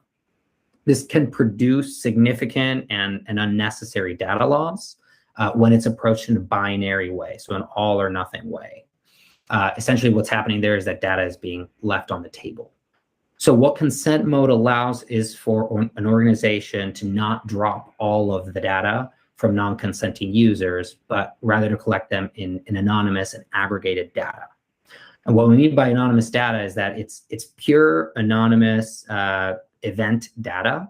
So these are things that are occurring on your website. Page views, CTA clicks, and other events that occur there, with nothing being able to be specifically identified with a user. So if we look at this example of a consent mode application, let's say a user lands on a web property. They are then taken to the consent management platform, or the consent management platform fires, and they either give consent, in which case Google Analytics 4 will collect data in a standard way. And in other cases, users may not provide consent, in which case Google Analytics 4's consent mode will be enabled, and it will start to collect data in a partial cookieless anonymous way. So it's important to understand these two pieces and how they work together. So the data of consenting users and that of non-consenting users. So since the data is collected in an aggregated anonymous way and the proportions of consenting and non-consenting users are known, Google Analytics 4 is able to model and produce insights based off of that. So, alternatively, based on the data that we have at InfoTrust, an organization might be losing an estimated 40 to 60% of that data. So this consent mode is really a game changer in allowing businesses to make much more informed decisions. And so this is essentially, it's an improvement with respect to the binary processing, where all data for non-consenting users and potential insights are lost. And it's particularly important given what we were describing earlier regarding user preferences in favor of privacy, as well as the other shifts that we've mentioned. And I will kick it off to Melanie now. Thank you. Thanks, Federico. And so, as we already mentioned, there's a number of machine learning and AI features that are a part of GA4. So next slide. Another feature of GA4 that is really helpful to the financial sector is the built-in machine learning and AI capabilities. So these capabilities enable the use of advanced analytics and insights that were previously something that you might have a data scientist set up. So GA4's analytics intelligence provides two types of insights. It's automated insights and custom insights. So automated insights require no additional setup, as the name implies. So automated insights allow you to detect noteworthy changes or emerging trends in your data and notify you via the insights dashboard, which you see here in the screenshot, directly within the GA4 platform. Custom insights allow you to define your own conditions to detect changes in your data that are important to your organization. So when these conditions are triggered, you would see this on the Insights dashboard and or receive email alerts if you choose to. So you have the option to create up to 50 of these custom insights per property. You can use this feature to track fluctuations in events and conversions, such as trades, application submissions, or quote requests. Whatever you have set up as a conversion in GA4, you can set up as a custom insight. And as Shauna mentioned earlier, sometimes small wins can lead to big successes. So you can start small with these custom insights, even if you don't have a data science team that is dedicated to searching for these types of insights. Next slide. Anomaly detection is another part of GA4's analytics insights capabilities. GA4 applies a Bayesian model to historical data that can calculate if a change is statistically significant. If you aren't using a tool like Tag Inspector to scan your site for tag or tracking failures, and even if you are, you can use GA4's built-in anomaly detection to mitigate the loss of data and even revenue. In order to utilize this feature of anomaly detection, you do need to have some historical data, which is one of many reasons why we recommend tagging all of your sites with GA4 as soon as possible. So to train these forecasting models, you need about 90 days of data for daily anomalies and 32 weeks for weekly anomalies. Some of the applications for this in business would be to quickly detect and investigate issues with your campaigns, your app or web functionality, issues that can cause data loss or also loss of conversions and revenue. And like I mentioned, with the custom and automatic insights, you also have the option to set these up as email notifications, so you're notified right away when you see these issues. Next slide. So next we'll talk a little bit about emerging functionality. Like everything else in the marketing and technology world, the landscape is constantly changing, and GA4 will continue to evolve as well. Next slide. So we've already seen some really great functionality updates in the GA4 platform, but I wanted to call out a few things that we've seen make a big impact already with the actual usage of GA4 as your source of truth. So first, subproperties are now available if you are using the 360 version of Google Analytics 4, and this allows you to get data from one other property and kind of a subproperty, a subsection of your data. And this could be used to understand a specific brand that is part of a larger site. If you just wanted to kind of divide that data by brand or by region, so you can kind of do some more customized reporting at that level. Roll-up properties are also available and allow you to combine data from up to 50 source properties. So an example of why you might use this is to combine a number of brand-specific properties into a roll-up for a brand view of your business. So if you have a collection of related sites and landing page experiences that you wanted to combine, this would allow you to do that reporting at a larger scale. And then finally, some integrations that I know many people were interested in that make a big impact with what you can do with your data. Of course, BigQuery, Google Ads, DV360, SA360, GAM, Search Console, and Merchant Center are already enabled in the interface for you to start integrating with your GA4 data. Next slide. So what's next? Next slide. In short, you probably have heard there are some big changes coming in the world of Google Analytics. GA4 really is the future of analytics, and there's some changes on the landscape. So sunset essentially means that the processing of universal analytics hits and data collection will cease. So if you received a message or saw the blog post that the plan is for universal analytics to sunset in 2023, So if you have properties that are using GA free, this means that data processing will end around July 2023, and access to the UI will end approximately 6 months after that. If you're using the premium version of GA 360, data processing will end in October of 2023. You also will have an additional 6 months after that to access the UI if you are on the 360 version. So this is a big change and a lot to think about and prepare for, especially in tandem with some of the other changes we've heard about today. Next slide. So what should we all do? Next slide.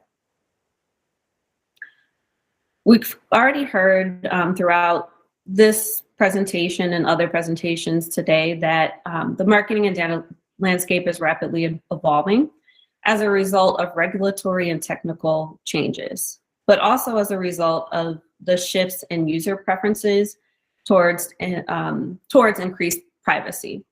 And this rapid evolution of user preferences especially applies to banking, insurance, and crypto verticals, where the end user really expects you to do the most possible to protect their data. So these changes result in fragmented user journeys, as we've heard with some of the changing privacy requirements, that can possibly produce a loss of user data and affect personalized targeting, retargeting, and attribution. These changes are likely to persist as the status quo for privacy expectations continues. But we think that GA4 helps to address those issues through its events-based data model and privacy-centric focus, as Federico mentioned, of decoupling the event data from the user data. So this also offers some machine learning and AI capabilities. Next slide. So what should you actually do to prepare for all of these changes in the landscape? Our recommended approach for preparing for the changes and kind of transitioning to GA4 is TETLT migration. So the first T in that acronym is tag. So if you haven't already, we highly recommend that you deploy GA4 across all of your properties as soon as possible, alongside your existing Universal Analytics implementation. So this is also a great time to reevaluate what you're tracking in Universal Analytics and what you're missing. You can also take this time to assess your data layer implementation and the reporting needs and business questions across your teams. So just to continue to restate, that is the first and most important step, is just to get the initial GA4 tracking on your site to kind of prepare yourself for these machine learning and AI capabilities, as well as having more long-term historical data. The next step is to extract your data. So if you are like most organizations with web properties, you probably have a lot of historical data that you aren't ready to part with yet. So this is why we would recommend moving your historical data as soon as possible to BigQuery or some other data warehouse that you're using or want to use. Even if you don't do anything with that data right away, it's just a good idea to have it to reference and use later for historical reporting. Next is to transform. So we recommend that you translate your top 10 most important metrics from Universal Analytics to GA4 to ensure you're measuring your historical KPIs. For example, common conversions that we see in this vertical, involves account creation, quote requests, applications, etc. So pick out the historical data points that are most important to your organization to transform in your data warehouse. And next we have load. So this is where you actually load that data into BigQuery and prepare it to utilize in your data visualization tool of choice, and combine it with your GA4 data to have for month over month or year over year reporting as you continue to do your reporting with your analytics data. And then finally, train. This is also very important. Actually, train could really be happening along all of these steps. So really making sure that you educate your client or educate your team on ensuring they're fully prepared for this change and by mid-2023. So understanding how to access that exported data that was transformed and loaded into some type of data visualization tool, as we discussed in the previous steps, and also articulating how GA4 is different from universal analytics. Making sure that people understand how to navigate and utilize an interface, which is quite different if you've been using universal analytics for many years, as many of us have. But we want to make sure that they can actually answer the business questions that they have. Review those collected metrics and the dashboards and understand how this data contributes to their overall data strategy and meeting their business requirements. Also making sure people understand where to find information about future enhancements, which there's lots of content from Google, also from InfoTrust about this changing landscape. Next slide. So just wanted to kind of reiterate some of the key points about GA4. Again, the current version of Google Analytics, which is Universal Analytics, will stop processing for the free versions of the properties in July of 2023. And October of 2023, if you're on 360, which will apply to probably a lot of people here, but it will also shut off the UI approximately 6 months after that. So definitely something to remember. This is a call to really start working on your GA4 strategy and GA4 architecture. And again, recommendations, as short as it can be, ETLT, to tag your sites as soon as possible and extract that data to make sure that you have the historical data, transform and load your historical data so you can combine it with your new GA4 data for year-over-year reporting. And finally, training your team and yourself to make sure you understand the features of GA4, the UI, and all of the new emerging functionality in GA4, like the machine learning, automated and custom insights. So I think that is the last slide, unless we see any questions in the chat about GA4. I know it's a new platform, so if anyone has any questions, we can answer them now, or we can follow up after the summit.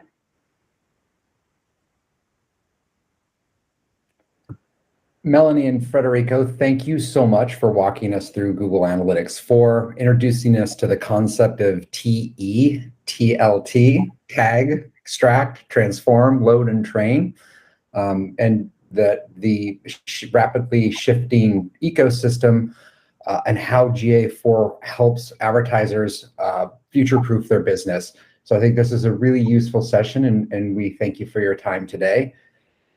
Next up is in the YouTube live stream chat, you should soon see a second form link. So please fill that out in order to be considered for the Peloton drawing. This survey will provide us with invaluable feedback on the summit as well overall, and let our team know that you've stuck around until the end of the summit. So we are going to take a quick 5-minute break, and we will be back at 2:35 Eastern Standard Time.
There we go.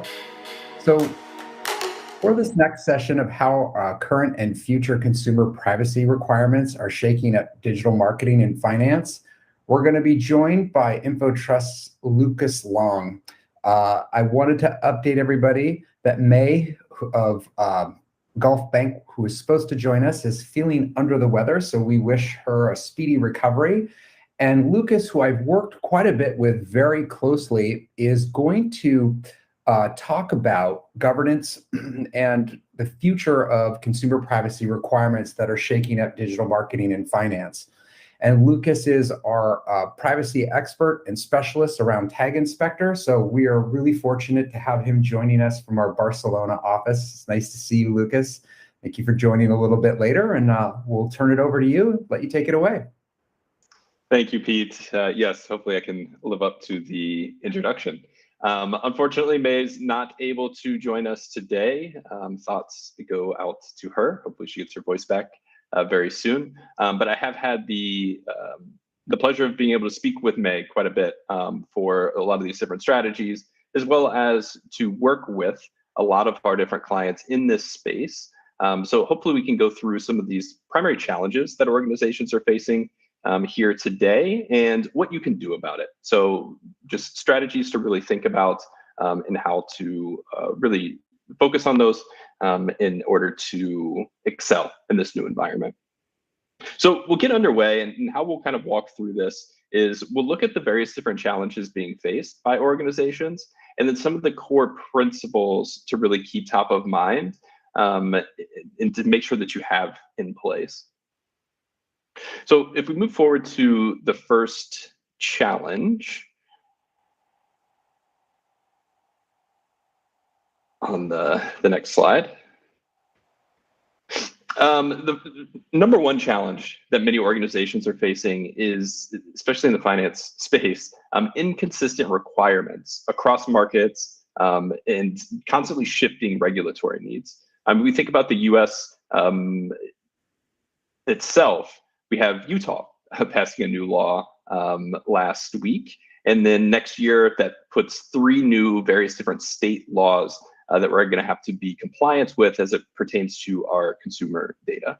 So we have a lot of difficulty here in defining and implementing standards because it's a constantly shifting target for what it is that we need to really build everything for, right? So inconsistent requirements.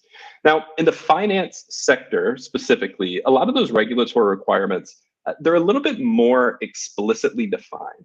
But the challenge still remains, right? So without a clear set of requirements and consumer expectations also shifting, how do you approach the process of defining standards and then getting an architecture in place to support the consumer data process? One of the big things that we've seen here to be helpful is having a role within the organization. In many organizations, the data protection officer, it's a role that's been there, or data privacy officer is a role that's been there, but they're kind of expanding in what that role needs to be. So an individual or a group within the organization that's able to really have the knowledge and then help with defining those various different standards. So the role is more so to draw the line. You know, what can we do? What can't we do? And then provide the context necessary for any of those different marketing, advertising types of initiatives to make sure that you're staying within those lines. So beyond just the individual role to be able to support this and be able to have the knowledge of what is necessary, it's also important to define centralized global standards. Now, this may be standards just across various different business units. It could be across various different markets that you're operating in. A lot of our finance organizations that we are working with have operations both in the US as well as in Europe, as well as in other parts of the world. And obviously the requirements in the regulatory state across each of those different areas is vastly different. So distill everything down into just a core set of principles to be really focusing on and really upholding the privacy rights of the individual, and then allowing purposeful customization based upon individual needs. Now, One of the kind of core requirements here, the core principles to really keep in mind as you're thinking about distilling everything down, is the expectation of users and the concept of transparency. So being very, very clear about what data is being collected from them, how it's being used, and then what is the result for the user. And this is very, very important, especially in the banking area. There's a built-in advantage within the finance sector that clients oftentimes are logging in with you. You have a ton of personal information and spend data and whatnot to be able to really leverage. And you also have the advantage where your clients and your users, they know where they're spending their money, right? It's important though to maintain that trust with those users and not share that data and not use it for ways which are not explicitly explained to them. So there's a wealth of data available, making sure that you have those guardrails in place, making sure that you have standards defined, and you have a central role that's able to really make any modifications as well as approve any of those purposeful customizations for individual business units or for individual markets. So as we think about this, just to summarize those different points here on the next slide, our first challenge being those inconsistent requirements across markets and constantly shifting regulatory needs.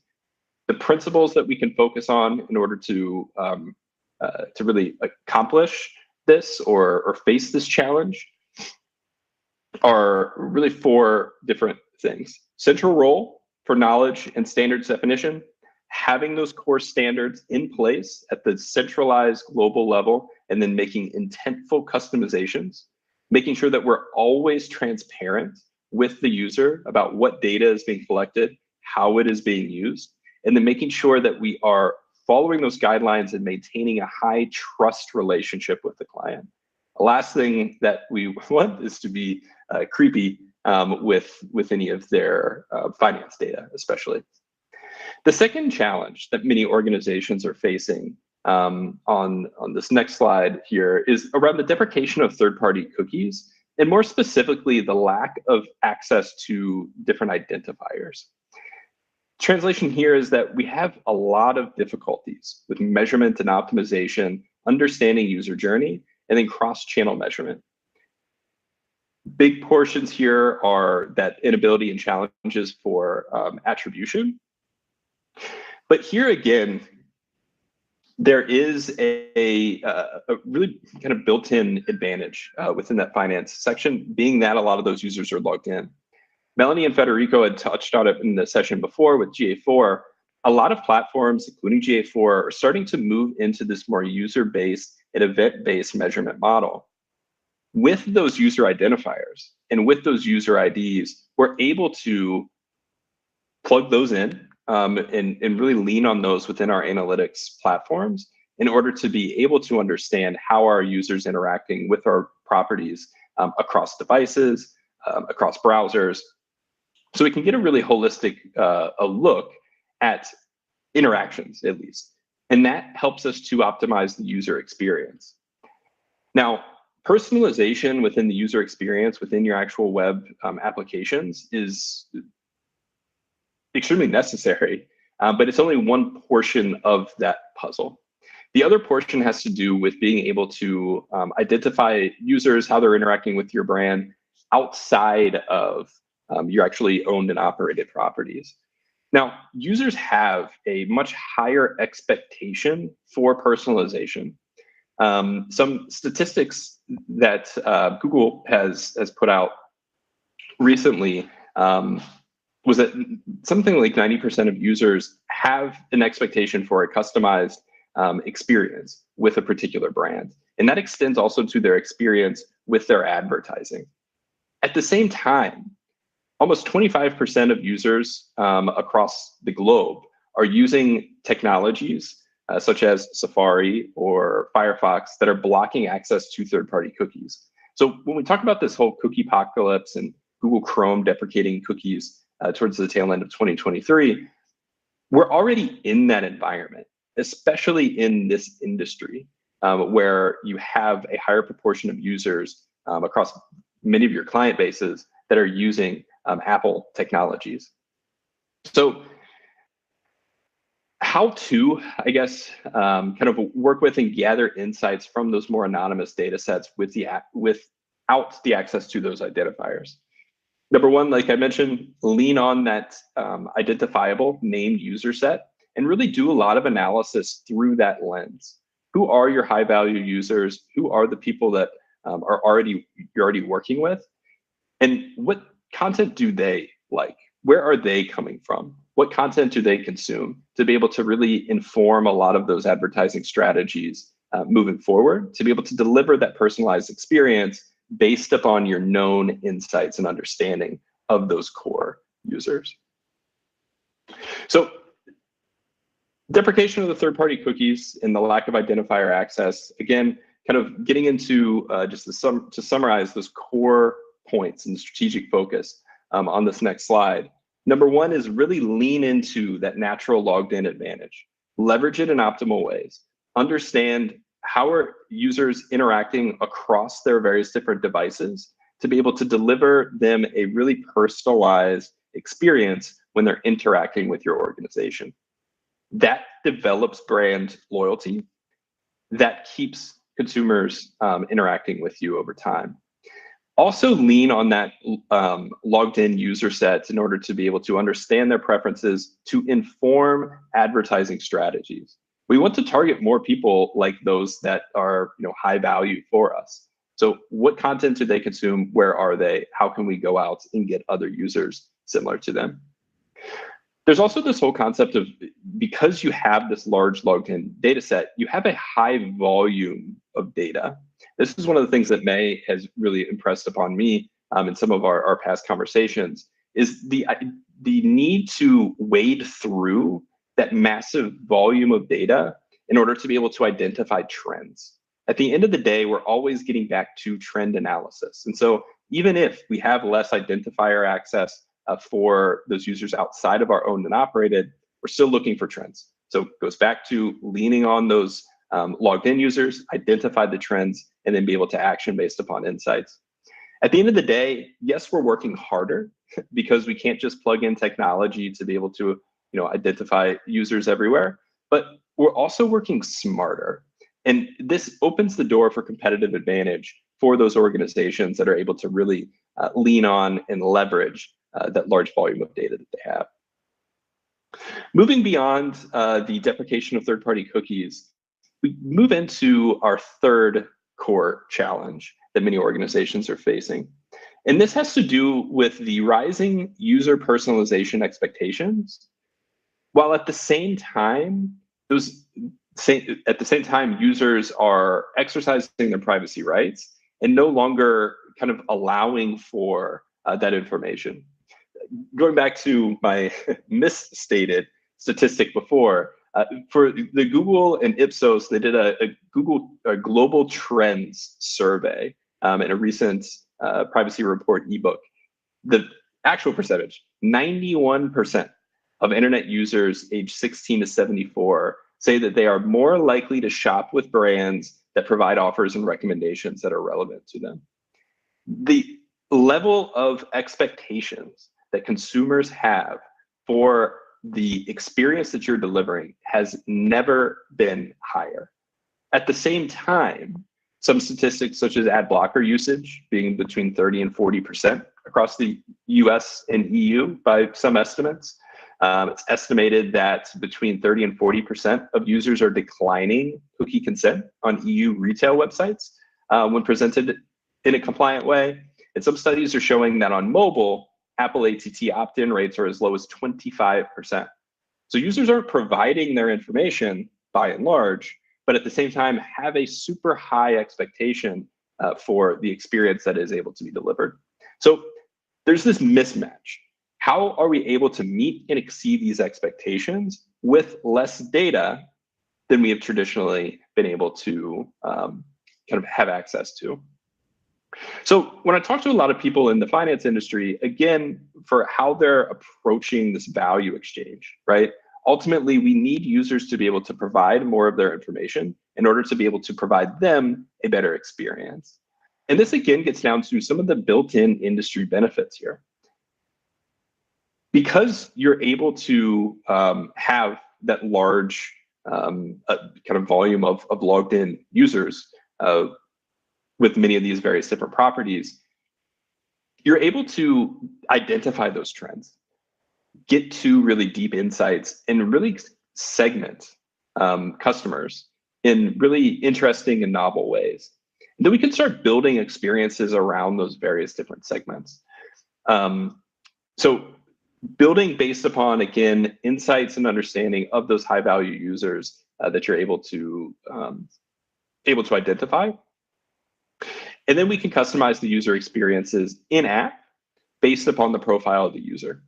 So it's super important there, having that compelling value exchange in order to be able to access more and have that higher trust relationship.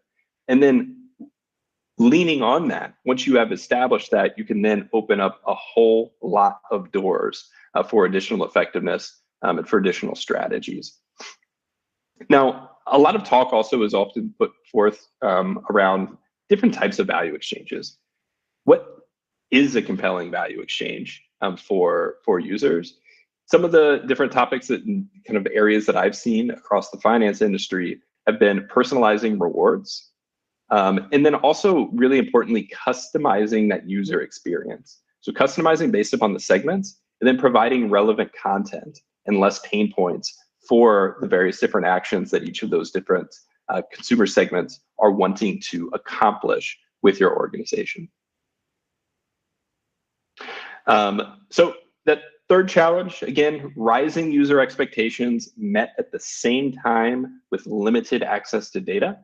And to summarize some of those core portions here, on that next slide, we can really focus on leveraging that user-provided information. Number one, getting more of that user-provided information, which is a natural outgrowth of the user relationship with the user and having that high trust. That goes back to some of those first principles that we talked about around transparency. Being very transparent around what information is collected, how it is being used, and making sure that it is not being shared with partners in ways that do not align with that very different expectation. But providing that value exchange, having that high trust relationship allows you to get more information. We can then start to segment based upon all of that different user data, identify those different trends, who are our different customer segments, what do they care about, and then we can start to really personalize the experience in order to drive more value and just provide more value to the user at the end of the day. Our fourth challenge kind of just encapsulates a lot of the issues, I guess, that are being faced right now, and is one of the really core fundamental pieces. And the fourth challenge is that there's just so much uncertainty with the regulatory changes, as we mentioned before, with the various different strategies that are available, what's even going to be available from a technology standpoint. We're in the midst of, as we talked about in the previous session, migrating to GA4. And so what does that look like for our organization? So many questions of just, where do we start? How can we even approach building out any of these new types of strategies, focusing on the users? Should we be building new user experiences? Should we be segmenting users? Should we be thinking about different ways of targeting individuals for brand acquisition? And how do we also get full educational buy-in for a lot of these different initiatives, which is really a key imperative piece for all of this. So number one, where to start is there's a component of education that's really necessary here throughout the entire organization. So as we're talking about delivering better consumer experiences and really putting the consumer first, not just from traditionally we talk about putting the consumer first for just how we're going about different activities, but now putting the consumer first in terms of their privacy rights and expectations as well.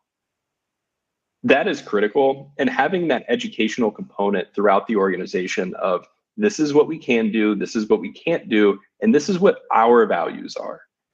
This is how we're going to use data. And having that really permeate throughout is the first big step here. Number two, in order to calm a lot of that uncertainty, is to really drive a lot of internal data privacy awareness initiatives. And a lot of this comes from that role, the centralized role that we talked about earlier, that really owns a lot of this information and really owns a lot of this knowledge. So again, defining the standards and then communicating those standards across the organization. What data is private? What data is not necessarily private? What are the rules that we are playing by? And then making sure that we have those ongoing trainings. There's also an important call out here for that DPO and that centralized role. One of the things that we're seeing, especially in the finance industry, is that data protection officer kind of as more of a outside service organizations. So some of the smaller organizations in space, especially some of the newer fintech type of organizations, are really leaning on some of these external partners in order to be able to stand this up. So it's very often not a centralized role that an organization will have internally as of today. It really then at that point becomes more of a decision. Do we want to develop this in-house? Do we want to go externally in order to be able to get some of this guidance? And then finally, for helping with this uncertainty is surfacing, again, those standards. Defining standards, servicing those standards, making sure that everyone is aware of what those kind of rules of the game are, and making sure that everyone is following them. All of these different principles can reduce that uncertainty and help you to lay out and kind of perform a gap analysis, identify what are we good at, what are we not good at today, and then what do we need to build in order to be able to really define that roadmap into the future. So if we summarize some of these principles here around this challenge for where do we start, and this question for where do we start. The strategic focus that we really want to think about is number one, education within the organization. It's not just one person that cares about privacy, everyone should. And it should be embedded within the activities and strategies from top to bottom. Number two is really clearly define the rules that everyone is working with and making sure that those rules are being upheld. The easiest way and the most direct way of doing this is defining those standards, making sure that that is embedded within the organization, within the culture. And then also, beyond just defining standards, making sure that they're available and everyone has easy access to what those are and is able to personalize those to their various different activities. So we've covered a lot of ground here today. Went through the 4 different challenges. And so kind of want to summarize everything and pull it all together. So on this last slide, to summarize, the privacy-centric marketing environment, it imposes a lot of new challenges, both on data access as well as on activation of the data that you have access to. What this really means is that there is a massive opportunity for competitive advantage for the organizations that do this really well.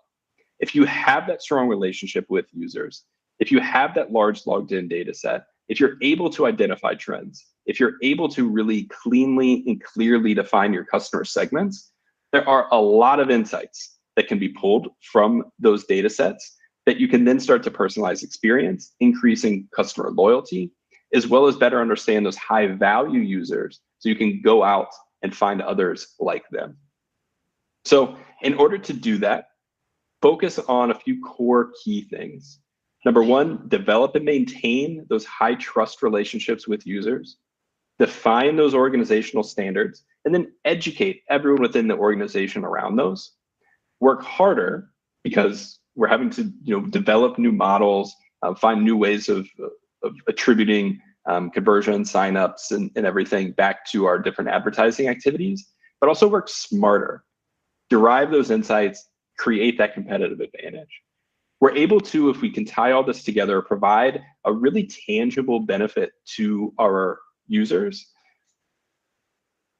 so that we have that value proposition for the data exchange, but ultimately we're able to meet and exceed those expectations that users have today, while at the same time exceeding their requirements and expectations for privacy.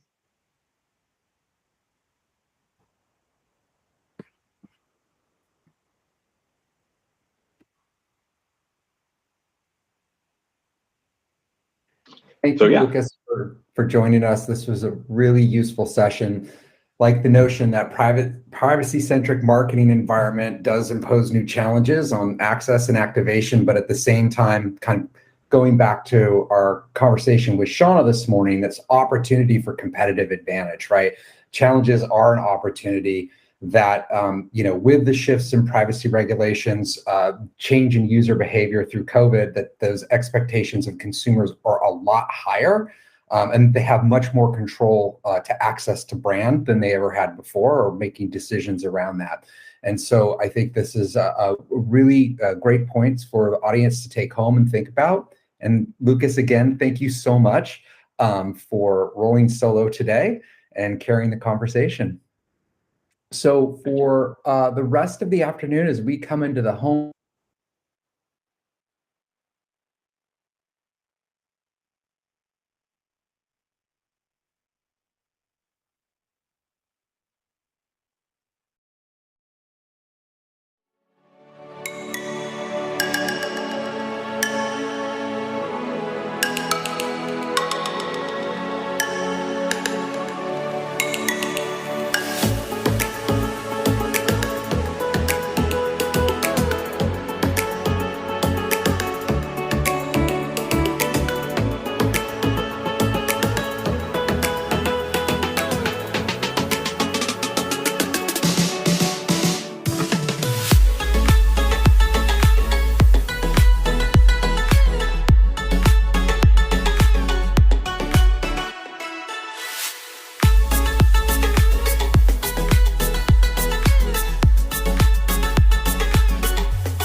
Hey everyone, and we're back. My apologies for the technical difficulties at the end of last session.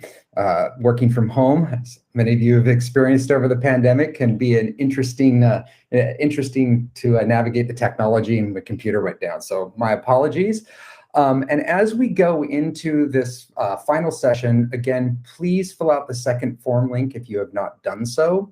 We truly value your feedback on the day, and we'll take it into consideration in order to make future summits even better. So with that, I would like to welcome our guests for the final sessions.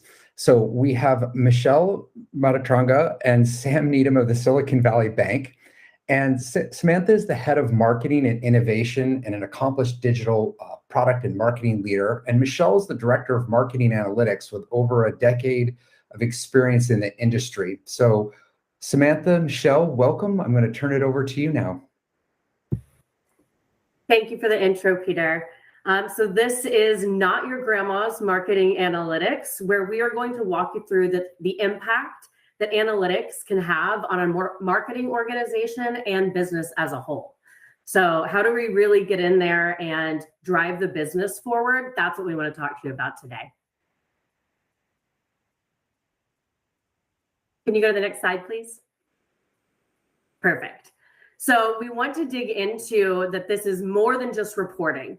We're not sitting just on the back end, seeing how things are being done and then providing reporting and insights based on that.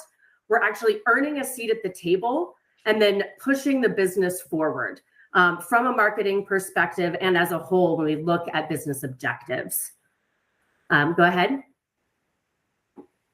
So to that end, we don't just provide reporting. We actually drive business impact.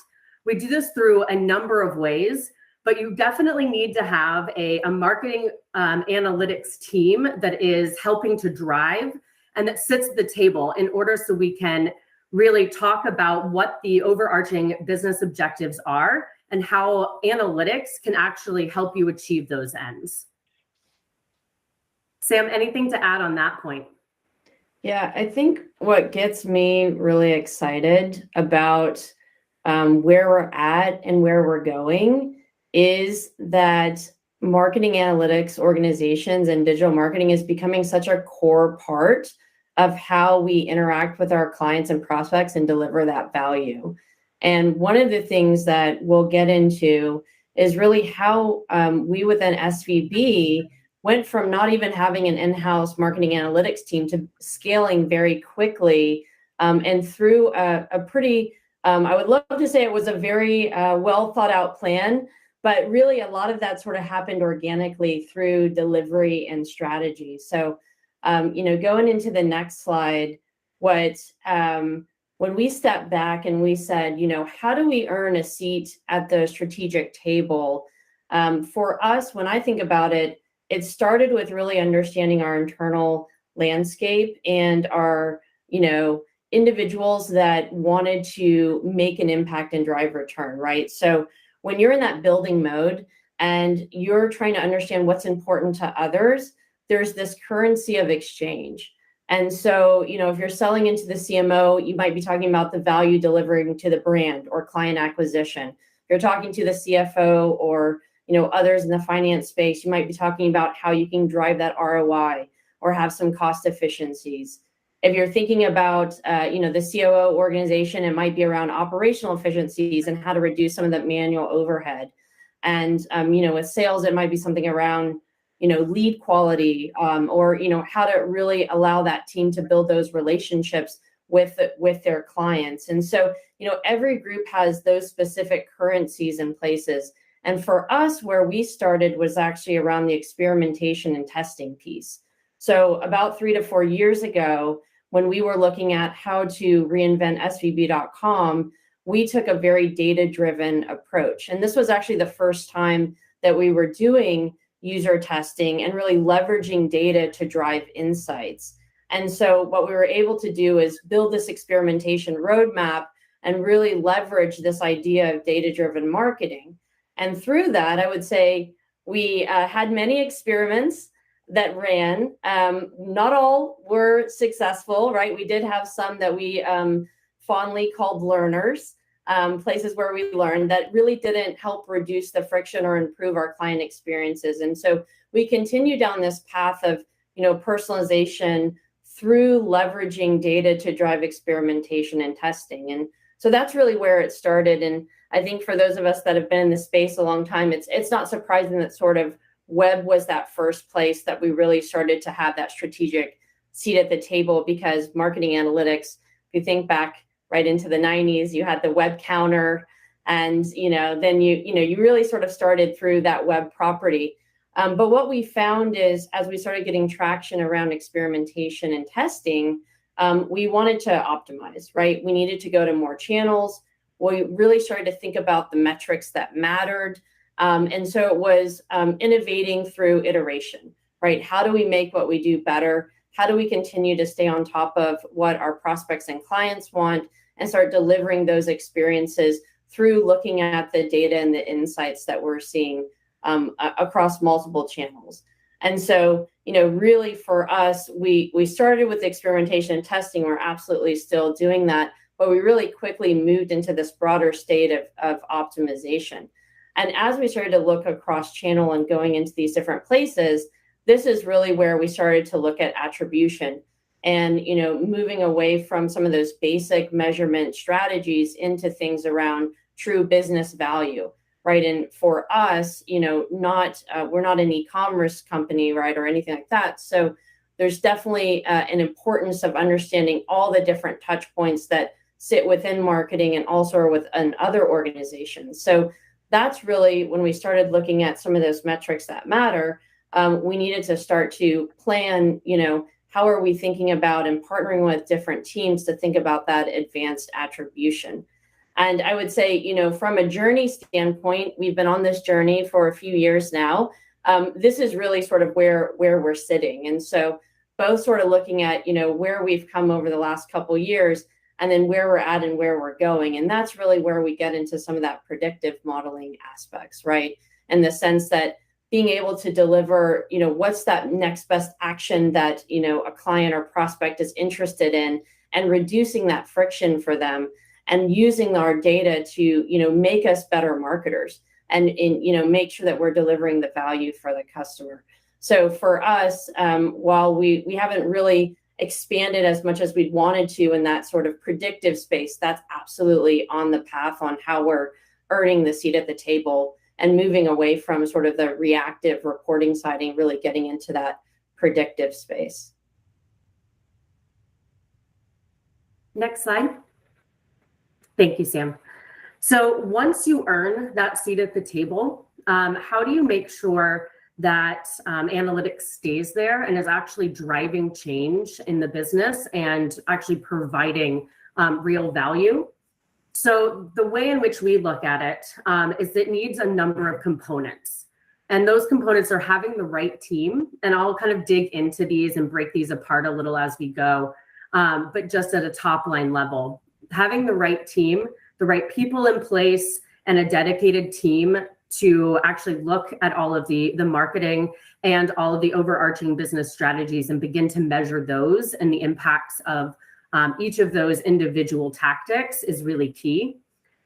Looking at a measurement strategy. So not just kind of grabbing things as they're thrown your way, but actually having a plan going into each individual strategy, understanding how do we measure this and what are we actually trying to achieve? That's really key.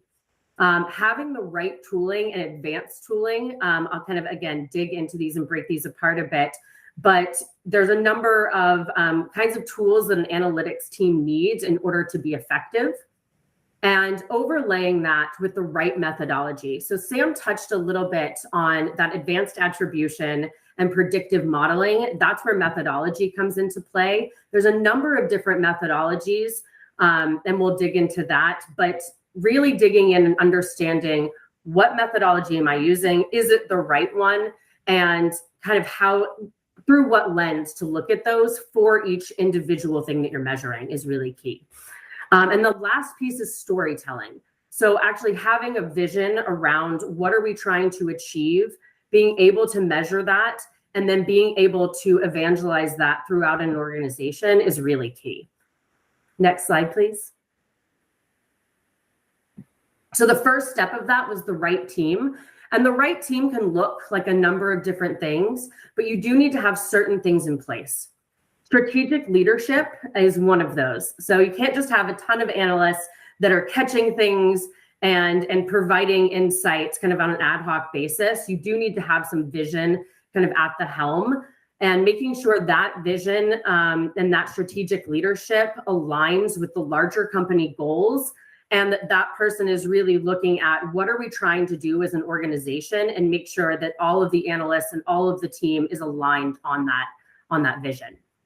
Also having analysts with marketing knowledge. This is a big part of kind of where we are right now as well, in trying to really up-level and mature a marketing analytics organization, to not only get people who are amazing analysts and fantastic with numbers and can really dig in there and provide fantastic reporting, but those people who know what that reporting means.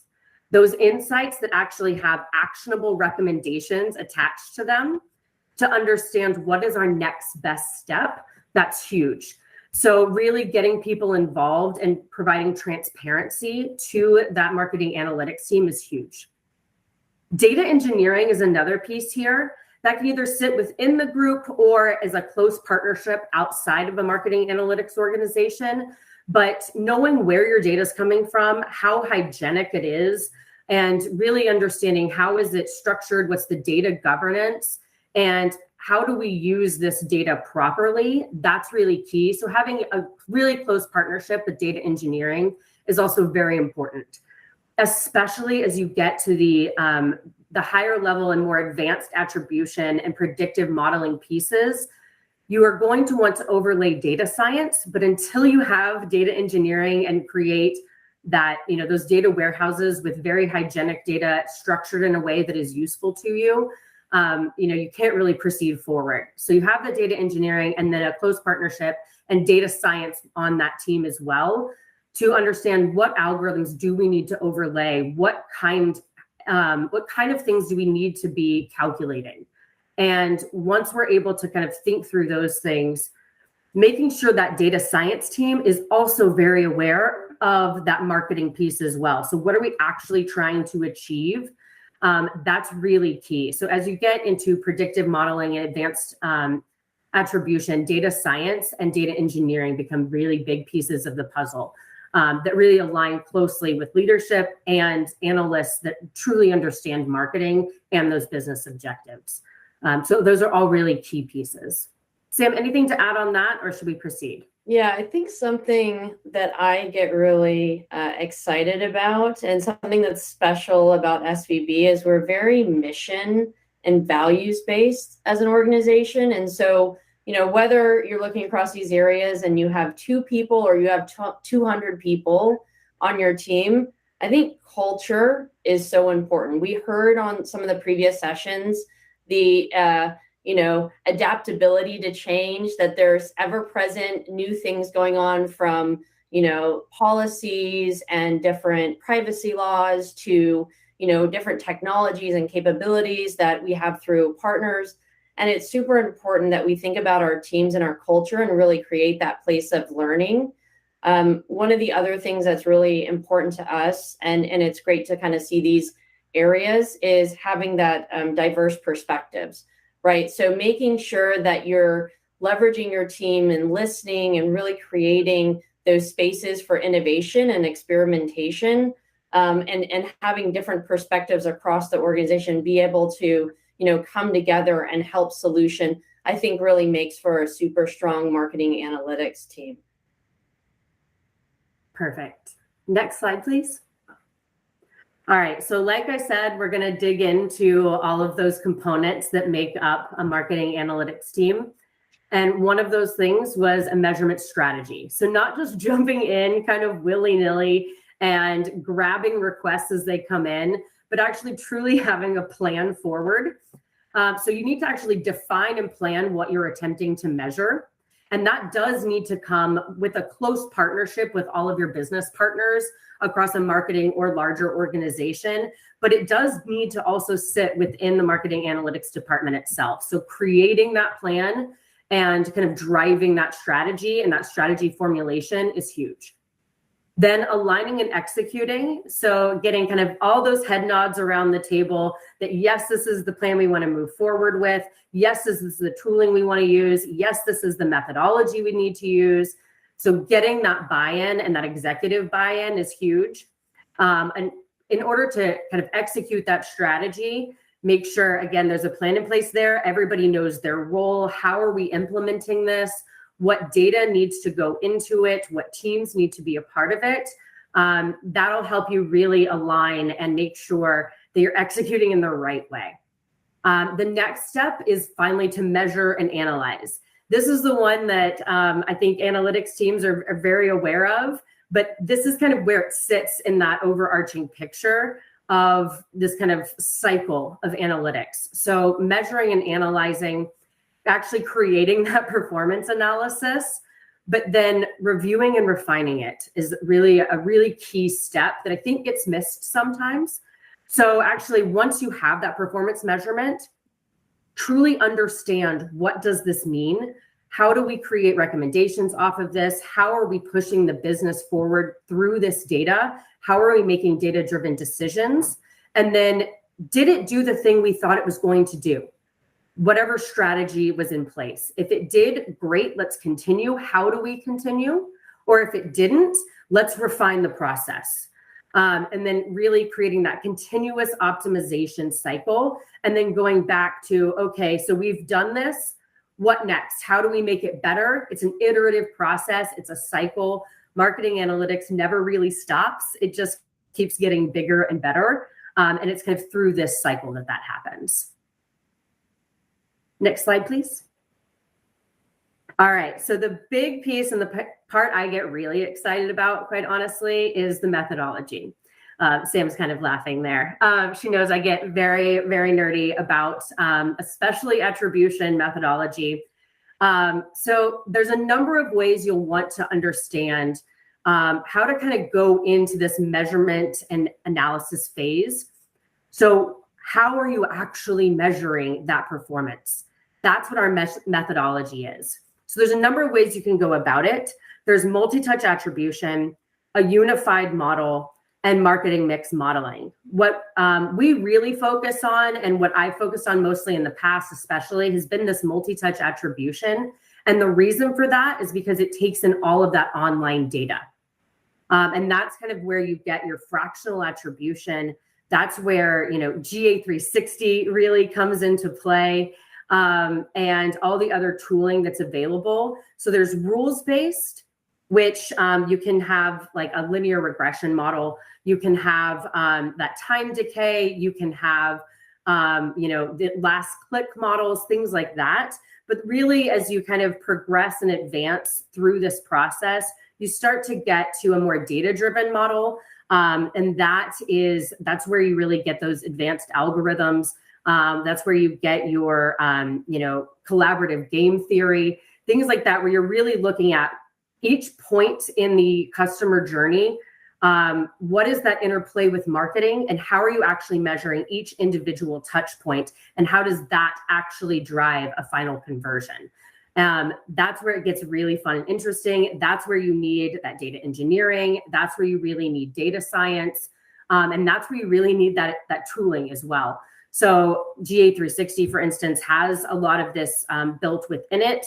And there's also other models you can lay on top if you have a really advanced data science team as well. There's unified models that actually take a little bit of that online and offline behavior and pull them together. You'll still need multi-touch attribution in this case for that online piece. And you kind of weave in the offline pieces as well. And then for market mix modeling, MMM, as it's sometimes known, that's where you really are looking at that offline and that more traditional media in order to really pull all of that data together and truly understand also all the other things that are kind of happening in the world and happening around to kind of like, is it weather? Is it politics? All of these different things that influence customer behavior. How are those also factoring in to, you know, customers' decision making? So pulling all of these things together, having at least your eye on all of these individual pieces, truly understanding your customer journey and what's getting them to make decisions is what can help you actually kind of create better outcomes for your business. Anything to add there, Sam, or should we go to the next slide? Yeah, I think the one thing that I like to push our teams to think about too is don't stop with just what you can measure today. Really set that right vision about how to drive business value, and then start to back into what would it take to get there. And you know, sometimes many of us are dealing with data landscapes that are less than optimal. And so, you know, instead of just sort of starting with, okay, well, this is what I can measure, so this is what's in my measurement plan, really plan that target state and back into it. I find that education component is really important as you walk through some of the things that Michelle's discussed. Great. Next slide, please.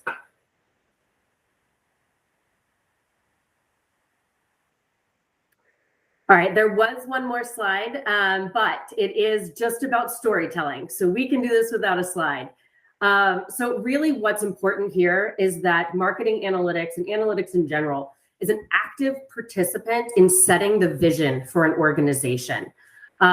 Really having that seat at the table, earning that place, and then continuing to push the business forward and truly understanding what all of these numbers mean and how you're actually going to use those to drive change in an organization, being able to evangelize that throughout the company, and being able to kind of continue to have conversations with your business partners and truly understand your customers. So that's where that storytelling component comes in. It's not about just looking at the numbers. It's about what do these numbers mean and how do we actually use this information?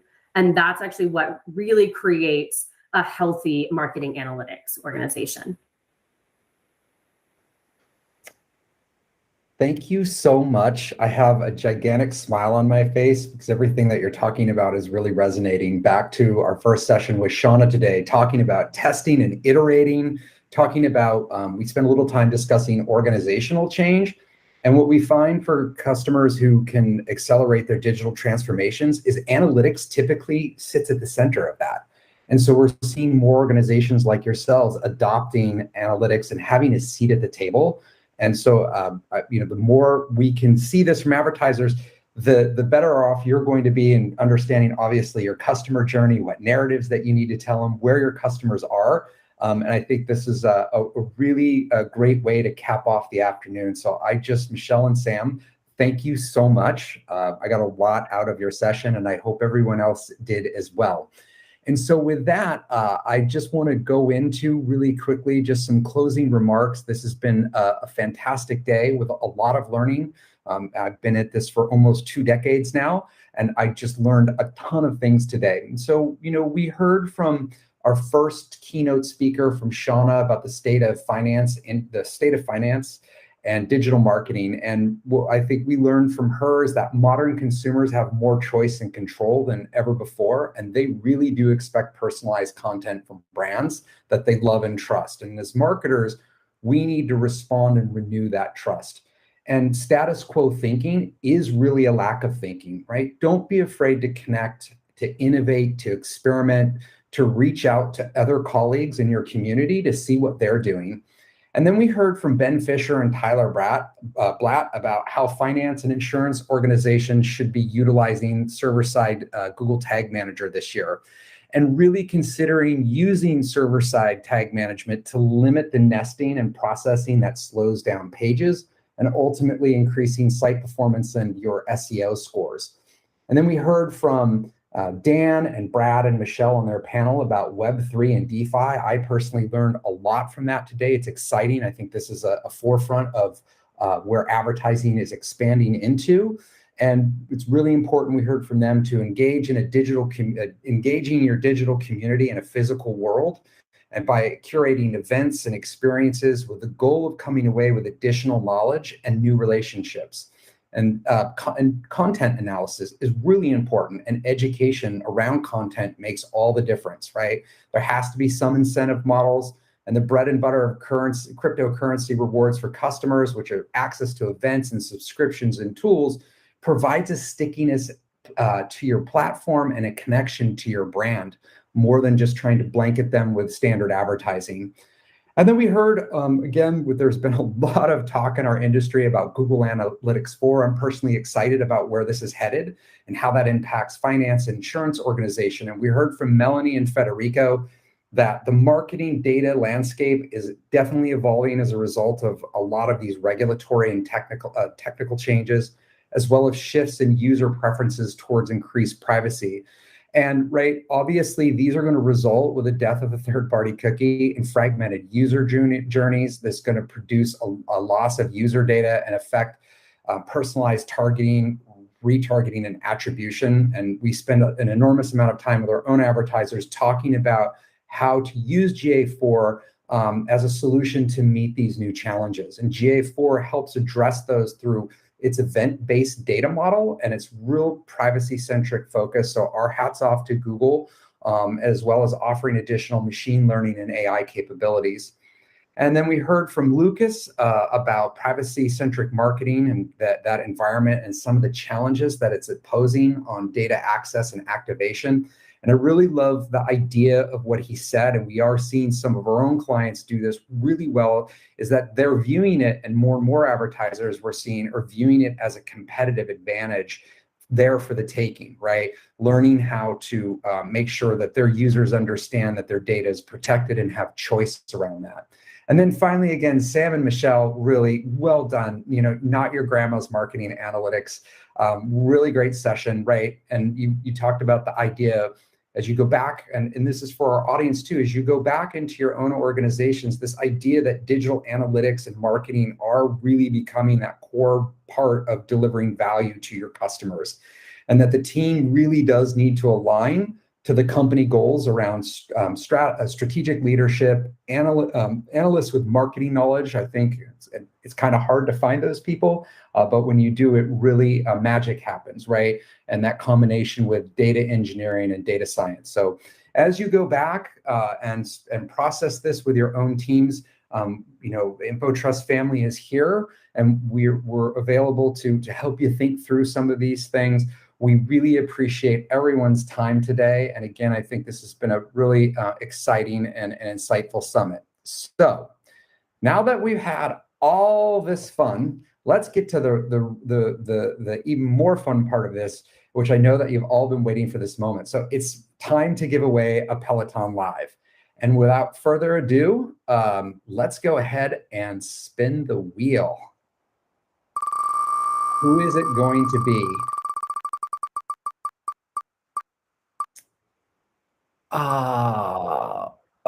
So I can't. Scott Ridout, you have won a Peloton. And so our team will be reaching out to you via email shortly. Congratulations on winning the Peloton. I hope you enjoy it. And again, everyone, thank you for joining. And it has been an honor and privilege to guide these conversations today. And we hope to see you in the market. And here's to a successful rest of 2022. Thanks again.